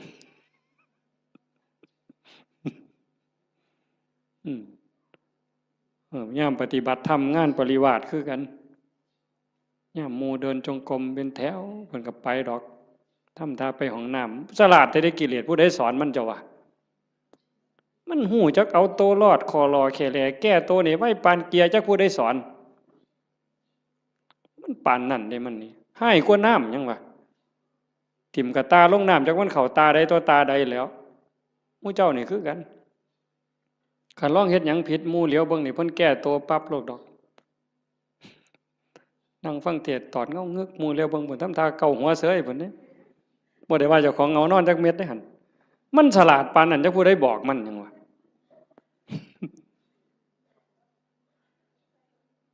เดินจงกรมงอกไปทั้งกดเพิ่นปั๊บหมุนปึ๊บทำท่านั่งในพี่ดอกไว้บ่ไปนั่งน้ำหมู่ดอกหลายเพิ่นว่าเท่านั้นก็โกนเพิ่นว่าเท่านั้นก็ตดเพิ่นว่าเอ้านั่งกดผู้เดียวพี่ดอกเพิ่นว่านั่งคัดตมาดได้ปึ๊บพุทโธพุทโธสมควรแก่เวลาปักฉลาด มึงที่ละมันเจ้าสิรอดมันสันบ่มันต้องอยู่น้ำมูเอาจริงเอาจังน้ำครูบาอาจารย์ตายเป็นตายเอาพ้นบ่ตายกูกับบ่ตายปานนั้นตัวเทื่อมันสิเป็นขู่เป็นคนนี่ไม่ไงตามใจเจ้าของนี่พังหมดหลวงปู่บุญเสริมนี่เรามาอยู่น้ำหลายปีตามใจตัวชั่วระยำเราบ่ว่าธรรมดาเด้ตามใจตัวชั่วระยำแม่นความเพิ่นตมาบ่เถียงตมานี่ล่ะผู้หนึ่งยิ่งว่าเจ้าของเป็นอาจารย์นี่โห้ยมือบ่อยากลุกนี่หาว่าเจ้าของเมื่อยพุ่นเด้โอ้ยเฮาเมื่อยเว้ยเพิ่นว่าจะคิดเรื่องหยังต่อเรื่องหยังเรื่องบ้านเรื่องคนแน่ผู้นั้นก็มาถามผู้นี้ก็มาถามบ่ได้พักบ่ได้พรเพิ่นว่ามื้อคืนมาดึกเพิ่นว่าเด้อันลูกวัดบ่ลูกนี่นอนตายนอนกินวัดกินว่าพุ่นเพิ่นว่าคือผู้อื่นนี่เอาให้ตายรถเจ้าของนี่โอ้ยขออ้างสารพัดวางต้นปีนะเขาเฮงว่าสิตายแฮงแต่ได้ทามันกิเลสบัดนี้บ่ต้องลุกดอกเขาว่าเจ้าบ่สบายเขาหูหมดวัดละโว้ยบัดเท็ดแนวอื่นบัดนี้นะบ่เป็นเรื่องเป็นเล่าบ่ได้คิดว่าเจ้าของโซ่จักเม็ดบัดนี้เป็นแนวนั้นเด้ทั้งนั้นต้องทบทวนเบิ่งเจ้าของตั้งแต่มือหูจักคว่ำมามือเขาวัดเขาว่ามาจนหอดมือนี่ความโลภลดลงบ่ความอิจฉาโมนี่ลดลงบ่ความเข้าใจในขออัดขอทำมันเพิ่มขึ้นบ่ง่ายเด้อโยมเด้ออันนี้กิเลสมันก็ฉลาดเด้เวลาครูบาอาจารย์ถามปัญหาถามนั่นถามนี่นี่มันสิทำทายืดไว้ดอกกันเพิ่นถามเป็นจังได๋ย้ายขอนั่นเจ้าว่าจังได๋เพิ่นสิหลับตาปั๊บโลดเที่ยงทีลี่ อย่ามายุ่งเด้อข้อยกำลังนั่งสมาธิเพิ่นว่าเพิ่นย้านเพิ่นตึกถามย้านจากอายหมู่มึงที่ละมันนี่ก็คือม่านย่าถ้าเฮาปฏิบัติธรรมบ่เห็นม่านย่าเจ้าของนี่จบแม่ใหญ่เจ้าอย่าคุยข้อยบอกเลยว่าเจ้าอย่าคุย สมเจ้าว่าแต่พระครูเด้อเว้ยฮอดสมเด็จเจ้าคุณสมเด็จว่าไปโลดคันเจ้าบ่เห็นม่านยาเจ้าของบ่เห็นเล่ห์เหลี่ยมในใจเจ้าของนี่มันว่ามันตัวผู้อื่นที่แท้มันตัวเจ้าของเล่ห์เหลี่ยมตรงนี้น่ะต้องเห็นตัวนี้เห็นจิตในจิตตรงนี้เจ้าจังสิเข้าใจธรรมะเจ้าจังสิเห็นหน้ากิเลสคันเจ้าบ่ทันเห็นจิตในจิตบ่ทันเห็นตรงนี้เอ้ยต้อยเจ้าหอพุ่นต้อยหอยหลีโยมให้เจ้าหอสำนกนี่ไปรถไปให้เจ้าหอสำนกเรียกนี่อย่าว่าแต่3 โต6 โตให้เจ้าบอกมาโลดถูกทุกงวดก็สร้างเจ้าบ่ม่มนรกดอกไปบ่รอดเจ้าพัฒนาจิตเจ้าบ่ได้แน่ๆเจ้าว่าได้ใหญ่ทั้งสัญญาติโยมต้องฝึกการละบาปการทำบุญการทำดีแล้วก็ต้องละเฮ็ดหยังทำหยังพยายามว่างยิ่งเฮาทำบุญบ่ต้องเอาหยังอย่าเอาแม้แต่คำย่องคันเฮ็ดได้ตรงนี้สิใกล้พระพุทธเจ้าได้นี่บ่ง่ายเด้คันเฮาไปบ่ใกล้พระพุทธเจ้านรกมันเอิ้นเฮาอยู่ทอดกฐิน8 ล้านกองนรกมันก็เอิ้นเจ้าอยู่เนี่ยรักษาศีลจนตายมันก็เอิ้นเจ้าลงนรกอยู่นี่เอานั่งสมาธิจนหอได้จนหายโตมันก็เอิ้นเจ้าลงนรกได้คือเก่าแต่คันเจ้าเห็นจิตในจิตเข้าใจเจ้าของหูจักละหูจักว่างเห็นกิเลสมันกระซิบเจ้าหูจักหน้ามันแล้วก็ยันหน้าผากมันออกนั่นเจ้าสิเข้าใจแล้วก็ฝึกละฝึกว่างตัวนี้คือบ่ให้ปุ๋ยมันเลยบ่ให้อัตตาบ่ให้ตัวตนบ่ให้ม่านมันได้ช่องจังสั่นเฮาเฮ็ดหยังทำทานทำหยังบ่ต้อง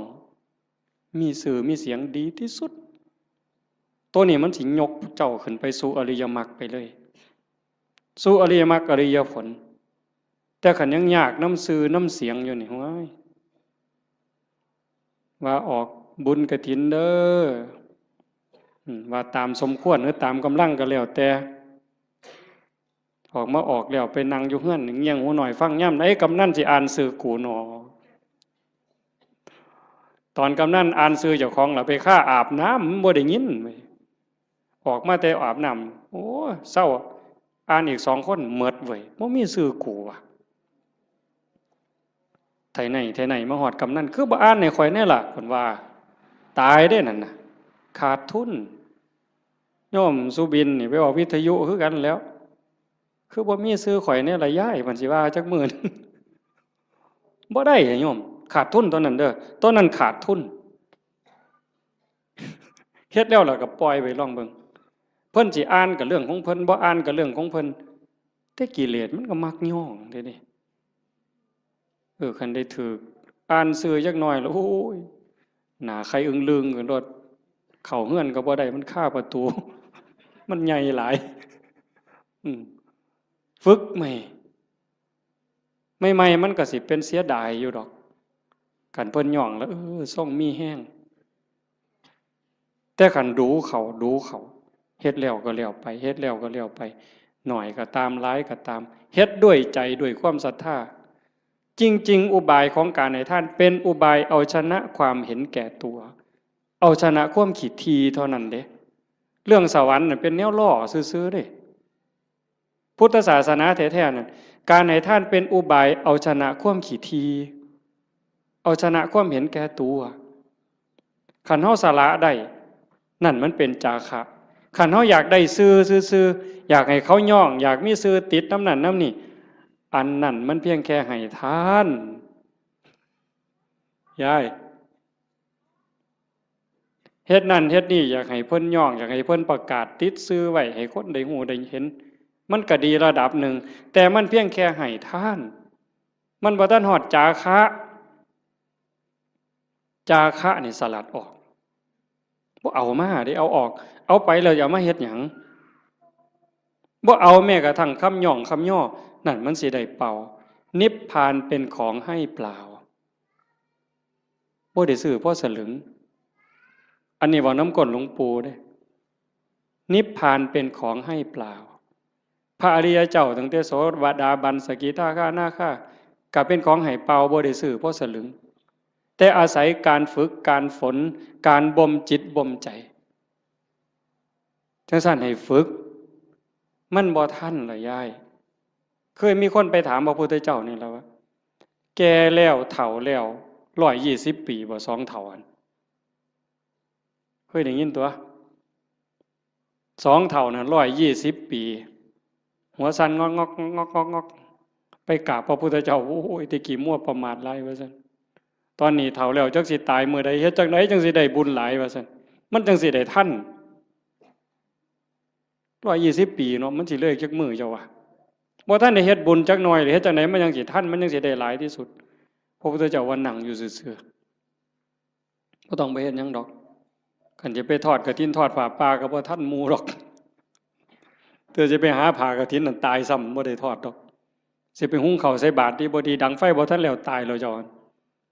นั่งเบิ่งลมหายใจหันไปหายใจเข้าหายใจออกเข้าก็ปล่อยออกก็ปล่อยบ่มีผู้ใดเสียดายนี่คือปล่อยว่างจาคะผู้ใดเสียดายลมหายใจเข้านี่ไม่ไงโอ้ยสิมันกูเสียดายได้หายใจเข้ากูบ่ออกหัวมันดอกเอาทำแม่กันเสียดายอะไรหายใจเข้ามีแต่เอาอย่างเดียวหายใจเข้าเลยเจ้าบ่ต้องให้บ่ออกมาดอกเสียดายมันเอาเลยอนุญาตเดี๋ยวเจ้าสิฮู้ว่ามันสิเป็นหยังหายใจเข้ามันก็ต้องออกมาแล้วก็ต้องเข้าคือกันแต่บ่มีบ่ได้เสียดายบ่ติดยึดบ่ผูกยึดบ่ถือมั่นในลมหายใจเข้าหายใจออกการเป็นการอยู่ในชีวิตประจำวันก็คือทำดีนี่ต้องเฮ็ดละชั่วก็ต้องละชั่วทำดีสร้างบุญสร้างกุศลเฮ็ดไปซอยเหลือโลกซอยเหลือสังคมวัดว่าบ้านเมืองชุมชนที่เฮาอยู่เฮ็ดไปเถาะทำดีไปเถาะนั่นคือบุญนั่นคือพลัง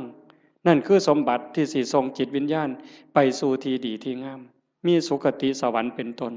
แต่ขันเฮาฝึกปล่อยฝึกว่างจิตสิโล่งโปร่งเบาใกล้พุทธะเข้าไปเรื่อยๆใกล้พระพุทธเจ้าเข้าไปเรื่อยๆขันเบาเท่าใดแห่งขึ้นสูงได้จิตเบาจากความยึดมั่นถือมั่น เบาจากความยึดถือความเป็นตัวเป็นตนนั้นนั่นไก่พระพุทธเจ้าเพิ่นเว้าเป็นอุปมาว่าประตูพระนิพพานเฮาสิเข้าไปเมืองนิพพานได้จะต้องเฮ็ดโตน้อยๆความรู้สึกว่าเป็นตัวเป็นตนมันต้องน้อยอีหลีน้อยซ้ำใดน้อยซ้ำเพิ่นว่าผมเส้นหนึ่งนี่ผมเฮานี่เส้นหนึ่งนี่พาออกเป็น8ซีกกลับเมื่อนี่ไม่ออกก็ลองไปพาเบิ่งเด้อพาผมเฮาเส้นหนึ่งให้มันได้8ซีกพาทั้งยาวนี่ให้มันได้8ซีกผม1 ใน 8นะ8 ใน 1นั่นเส้นเดียวพาเป็น8ซีกเอามาซีกหนึ่งจะแง่เข้าไปในหูประตูพระนิพพานได้ความรู้สึกเป็นโตเป็นตนเป็นกูนี่นะบอกภาษาเฮากูเป็นยามึงตัวกูเป็นแม่มึงตัวกูเป็นแม่เฒ่ามึงตัวให้มันเหลือน้อยซ้ำกับผมเส้นหนึ่งพาเป็น8ซีกจังสิเข้าประตูพระนิพพานไปหาพระพุทธเจ้าได้จังซั่นการทำลายความเห็นแก่ตัวแบบเอาของคนอื่นอันนั้นย้อนโลภย้อนโกรธพานแต่เห็นย้อนคุณงามความดีอยากได้ชื่ออยากได้เสียงต้องถูกย่องต้องถูกย่อต้องถูกประกาศต้องถูกสรรเสริญจังแม่น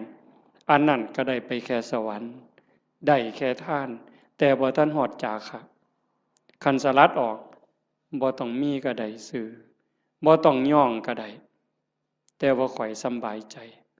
ข่อยได้บูชาพระพุทธเจ้าข่อยก็มีความสุข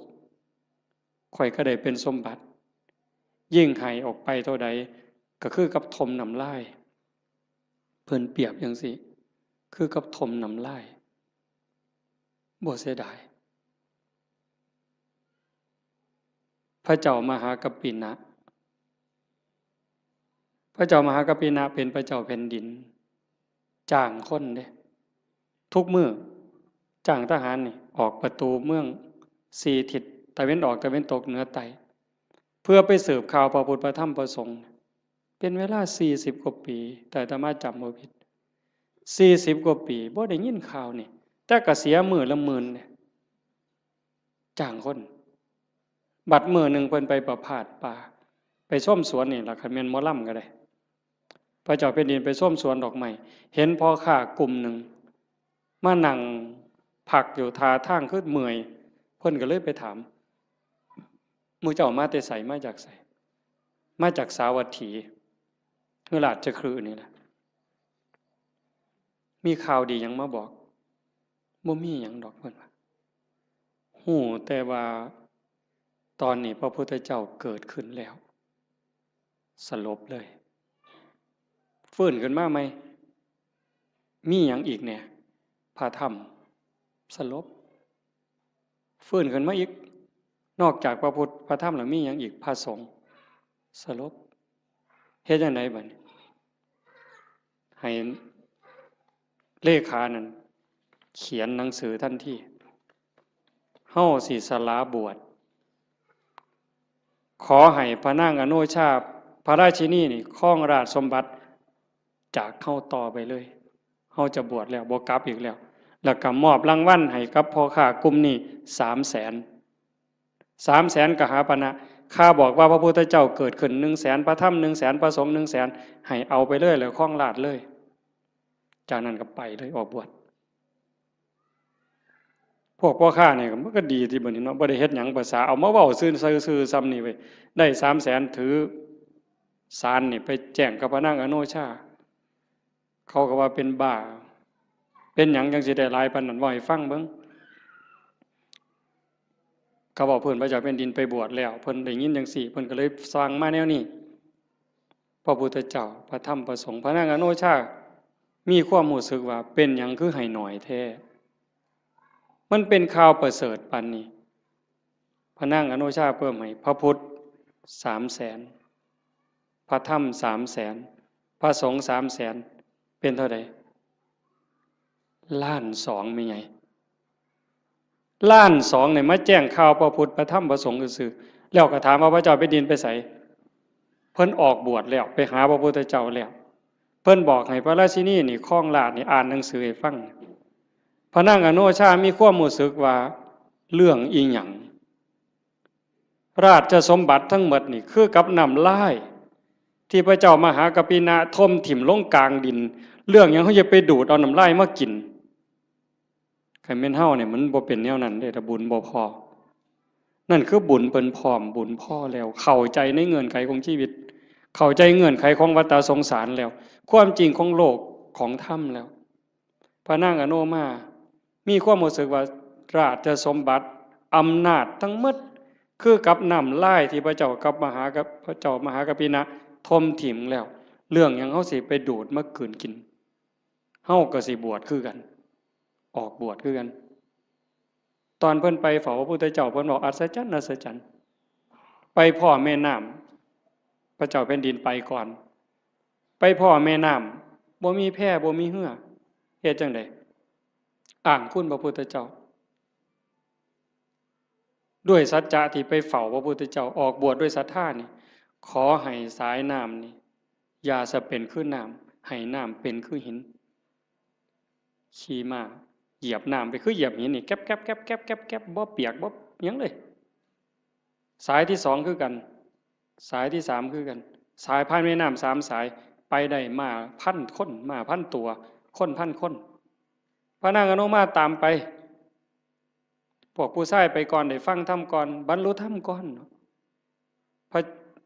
เจ้ามหากัปปินะพร้อมทั้งบริวารทหาร1,000บรรลุธรรม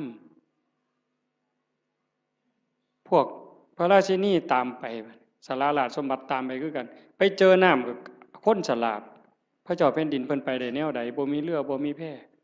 เพิ่นต้องอาศัยสัจจกิริยาจังสิตั้งใจตามไปได้คือกันสายที่สองก็ขามได้สายที่สามก็ขามได้พอไปฮอดพระพุทธเจ้าถามหาพวกพระเจ้าแผ่นดินนี่เห็นมาบ่พระพุทธเจ้าเพิ่นฮู้ว่าพระราชินีนี่มีศรัทธาบวชจริง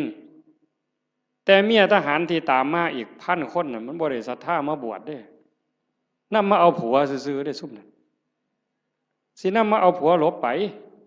แต่พระราชินีนี่ตั้งใจบวชจริงพระพุทธเจ้าเพิ่นเลยว่าให้เห็นตอนนี้บ่ได้เพิ่นเลยบอกว่านั่งลงก่อนฟังธรรมก่อนหลังจากฟังธรรมแล้วหมู่เจ้าก็จะเห็นสามีเองดอกให้ใจเย็นๆพระพุทธเจ้าแสดงธรรมจบปั๊บเข้าใจบรรลุธรรมเป็นโสดาบันพวกผู้ชายได้ฟังรอบสองเป็นพระอรหันต์หมด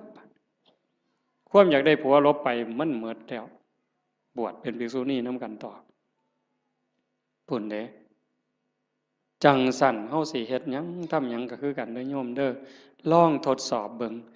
จากการท่าน5 บาท10 บาท100 บาทแสนบาทล้านบาทท่านแล้วเพิ่นย่องประกาศซื้อเขียนป้ายติดให้เฮาก็ได้มาแล้วหลายเทื่อหลายรอบวันนี้ลองเบิ่งว่าเฮาลองบริจาคหน่อยก็ซังหลายก็ซังบ่ต้องเขียนชื่อก็ได้คันไว้ใจกันบ่ต้องเขียนก็ได้แล้วเบิ่งความรู้สึกมันสิเป็นอีกแนวหนึ่งมันสิเป็นอีกแบบหนึ่งรสชาติมันต่างกันลองเบิ่งแล้วบ่ลองบ่ฮู้บ่ให้ฟังก็เพราะปานนั้นมันต้องเฮ็ดด้วยตนเองมื้อนี้เว้ามาโดนพอสมควรบ่ได้เว้า7-8 มื้อมันเลยสิเว้าหลายจักหน่อยแต่ว่าเสียงมันบ่คืนก็เห็นว่าพอสมควรอาจจะได้เรื่องบางบ่ได้เรื่องบางจริงใจอาตมาตั้งใจว่าสิเว้าเรื่องนึงเรื่องศาสนามีคนฝากมาอยู่แต่ว่ามันลงไปบ่ได้ก็สร้างมันเถาะก็ขอฝากเพียงแค่ว่าให้ญาติโยมนี่รับผิดชอบเจ้าของบ่มีผู้ใดซอยผู้ใดได้บัดฮอดบัดสุดท้ายได้โยมบัดเฮานอนอยู่เทิงเตียงนอนติดสาดติดเสือจังสิเข้าใจตนแลเป็นที่พึ่งของตนอัตตาหิอัตโนนาโถจังสิเข้าใจตัวนั้นคันบ่จังสันบ่ท่านเข้าใจโยมแต่ว่าเฮายังโชคดีจักหน่อยว่าเฮาได้เข้าวัดได้ฟังธรรมได้ปฏิบัติธรรมฝึกตายดูบ่แม่นเว้าเล่นเด้ยามมื้อแลงไหว้พระนั่งสมาธิแล้ว บัดนอนลงนี่ร้องบอกว่านอนลงเธอนี้สิบ่ได้ลุกอีกแล้วเด้อตายแล้วล่ะบัดนี้บอกเจ้าของจังซี่แล้วก็ทำใจหามันแม่นอีหลีเลยเฮ็ดจังได๋สิเฮ็ดแนวใดเครียดให้ไผสั่งให้ไผอาฆาตไผติดหนี้ผู้ใดว่างละออกขันใจเฮายังวุ่นวายมันไปอบายเด้สอนเจ้าของจังซี่เฮ็ดจังไดใจสิสงบขันใจสงบก็ไปสู่สุคติจังสั่นนอนลงกับเบิ่งอาจจะเบิ่งล่างเจ้าของนอนไล่ตั้งแต่ฝ่าเท้าฮอดปลายผมตั้งแต่ฝ่าเท้าฮอดปลายผมปลายผมฮอดฝ่าเท้าบาปก็เฮ็ดบุญก็เฮ็ดดีก็เฮ็ดหลายบุญก็เฮ็ดหลายชั่วก็มีสุดท้ายก็ซ้ำนี้ตายแล้วเอาหยังบัดบ่มีแนวเอาร่างกายก็เอาบ่ได้มีอย่างเดียวที่สิปลอดภัยที่สุดคือเฮ็ดใจให้สงบหลังจากเบิ่งร่างกายจากฝ่าเท้าฮอดปลายผมมืออยู่จังใดแขนอยู่จังใดขาอยู่จังใดหันมาเบิ่งลมหายใจหายใจเข้ายาวละเอียดออกยาวละเอียดลมเข้าลมออกลมเข้าลมออกผู้ใดใส่พุทโธก็พุทโธไปให้มันหลับไปครับจังสันซุมื้อนี่คือการเตรียมตัวตายที่ดีที่สุดบ่มีผู้ใดซอยได้ที่ว่าเฮ็ดกฐินล้านกองหาบัดเฮาเจ็บเฮาปวดแม่ใหญ่บัดใกล้สิตายมันเจ็บมันปวดทุรนทุรายมันบ่คิดฮอดกฐินนั่นดอกบ่คิดฮอดปิ่นโตบ่คิดฮอดบวชลูกบวชหลานซ้ำดีบ่ดีนิมิตขาเป็ดขาไก่ขากบขาเขียดมันมาหลอนเอาใจขาดปัดตอนกำลังทุบหัวกบใจขาดปัดไปเลยตกนรกท้วนเลยกฐินแสนกองท่าให้พ้นจากกบตัวนั้นก่อนแต่ขันเบิ่งจิตเบิ่งใจให้ดีเบิ่งลมให้ดีเฮ็ดจิตให้สงบให้มันเป็นนั่นล่ะบาปก็บ่เอาบุญก็บ่เกี่ยวละอย่างเดียวว่างอย่างเดียวบุญเนี่ยมันตามอยู่แล้วว่างอย่างเดียวจิตเป็นอิสระดีบ่ดีจากปุถุชนคนกิเลสหนายกไปสู่ความเป็นพระอริยเจ้าได้บ่พ้นสมัยเด้พระพุทธเจ้าเพิ่นบอกยืนยันว่าแม้ปัจจุบันเนี่ยพระอรหันต์ก็ยังเป็นได้ตราบใดที่พุทธบริษัทยังเป็นอยู่โดยชอบโลกนี้จะไม่ว่างจากพระอรหันต์โยมก็เป็นได้หมดทุกคนทุกคนมีโอกาสตกนรกมีโอกาสเป็นพระอรหันต์ได้หมดทุกคนทั้งโยมทั้งพระทั้งผู้เฒ่าทั้งเด็กน้อยบ่แต่หูเรื่องเฮ็ดให้มันเป็นจริงๆมันอยู่นี่อยู่ในใจเฮาหมดเนี่ยตั้งแต่นรกเปรตอสุรกายสัตว์เดรัจฉานมนุษย์สวรรค์6พรหม20ฮอดพระอริยเจ้าโสดาบันสกิทาอนาคาอรหันต์อยู่ในใจนี่หมดเฮาสิจูนไปได้บ่ไดคือจูนขึ้นวิทยุโทรทัศน์ขึ้นต่างๆคันจูนลงตัวปั๊บไปถึกช่องพระอรหันต์ปุ๊บสมบูรณ์ปุ๊บเลยแล้วคันถ้ามันจูนบ่ถึกว่าสินั่งสมาธิเอาบุญเป็นคือเห็นบ่อย่างนั้นด่ากูเครียดตาน้ำตาแดงนั่งสมาธิกัดแขวกัดข้างนี่ป๋าห่วยจบบ่ลงซะเนาะบ่เพิ่นหมู่ข่อยเทื่อนึงซะดอกก่อนจบตั้งแต่หลายปีพุ่น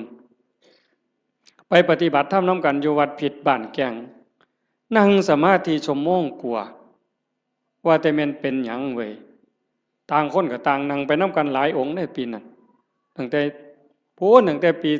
36พุ่นดอกมันจักปีแล้ว22ปีแล้วไปนั่งสมาธินำกันซุ่มอาจารย์จะลั่นพวกมื้อนี้แล้วอาจารย์วัดท่านสุมินพวกครูวัดใต้นี่ไปบักหลายนึงปีนั้นก่อนเข้าพรรษาไปนั่งสมาธิอยู่นำกันนั่งสมาธิชั่วโมงนึงแล้วเพิ่นพาแผ่เมตตาบัดเวโลโหมิอภยาปัชโชโหมิจบเรียบร้อยบัดนี้พ่อใหญ่หนึ่งหมู่กันนี่ดอกบ่ออกซื้อแล้วดอกรุดโตนศาสตร์แผ่เมตตาเรียบร้อยอรหังสัมมาสุปฏิปันโนกราบ3เทื่อแล้วปั๊บว่าจังได๋คำแรกขออภัยเด้อ อยากเตะปากผู้ใหญ่บ้านเด้อว่าสันว่าเป็นยังล่ะว่าสันมันไล่ผมออกจากเจ้าอาวาสว่าสันว่าเพิ่นได้อุดมการณ์ใหม่ไปปลูกก๊กใหม่ใส่สนามหมอลำเขาสันแล้วเดินวัดมองผู้ใหญ่บ้านผูกงัวติล่ะผู้ใหญ่บ้านเคยเอางัวมาเลี้ยงเพิ่นเอาก็ปลูกใส่สนามหญ้าเขาไล่หนีสันแล้วนั่งสมาธิชั่วโมงนึงแล้วก็สิคิดแต่ผู้ใหญ่บ้านไล่ล่าสันตัวแผ่เมตตาจบโดยอยากเตะปากผู้ใหญ่บ้านบ่เตะบ่ตำซำเด้เห็นบ่ล่ะนั่งสมาธิชั่วโมงนึงตกสามารถตกนรกหมดชั่วโมงนั่นน่ะง่ายบ่เจ้าว่านั่งโตเที่ยงทีรีสิว่าสมาธิดีซั่นบ่มันทางกายยังบ่ทันแม่นเลยยายนั่งเที่ยงทีรีตั้งแต่คิดแนวเข้าป่าเข้าดงไปก็ได้เด้หั่นมันต้องเห็นจิตเจ้าของต้องอ่านตรงนี้ให้ได้เด้อฝากไว้ให้เห็นใจเจ้าของเห็นใจเจ้าของอ่านให้มันออกคือเบิ่งผู้อื่นเฮาเบิ่งผู้อื่นเฮาอ่านใจมันนี่มันกำลังคิดนั่นเด้นี่เวลาลูกเขียดหลานเขียดเบิ่งมันเปิ้นว่าเด้เบิ่งลูกไผ่ลูกเขยคือกันเขาเป็นจังซี่มึงกูหูใจมันน่ะมันคิดอันนั้นใจเจ้าของนั่นต้องหูใจผู้อื่นแสนคนล้านคนก็บ่เป็นประโยชน์หยังบ่ปานใดดอกคันเห็นใจเจ้าของหูใจเจ้าของสุดยอดจังซี่เลยการปฏิบัติธรรมให้เห็นใจเจ้าของเห็นใจเจ้าของก็เห็นเล่ห์เหลี่ยมของกิเลสเห็นม่านยาในใจคันเห็นจังซั่นปั๊บดักทางมันบ่ตามมันบ่สนองมันหมดเหงื่อหมดหญ้าหมดห้ำจอยอ่อนโซ่สุดท้ายตายได้คันเฮาบ่ให้อาหารมันดูๆนี่ความคิดใจที่มัน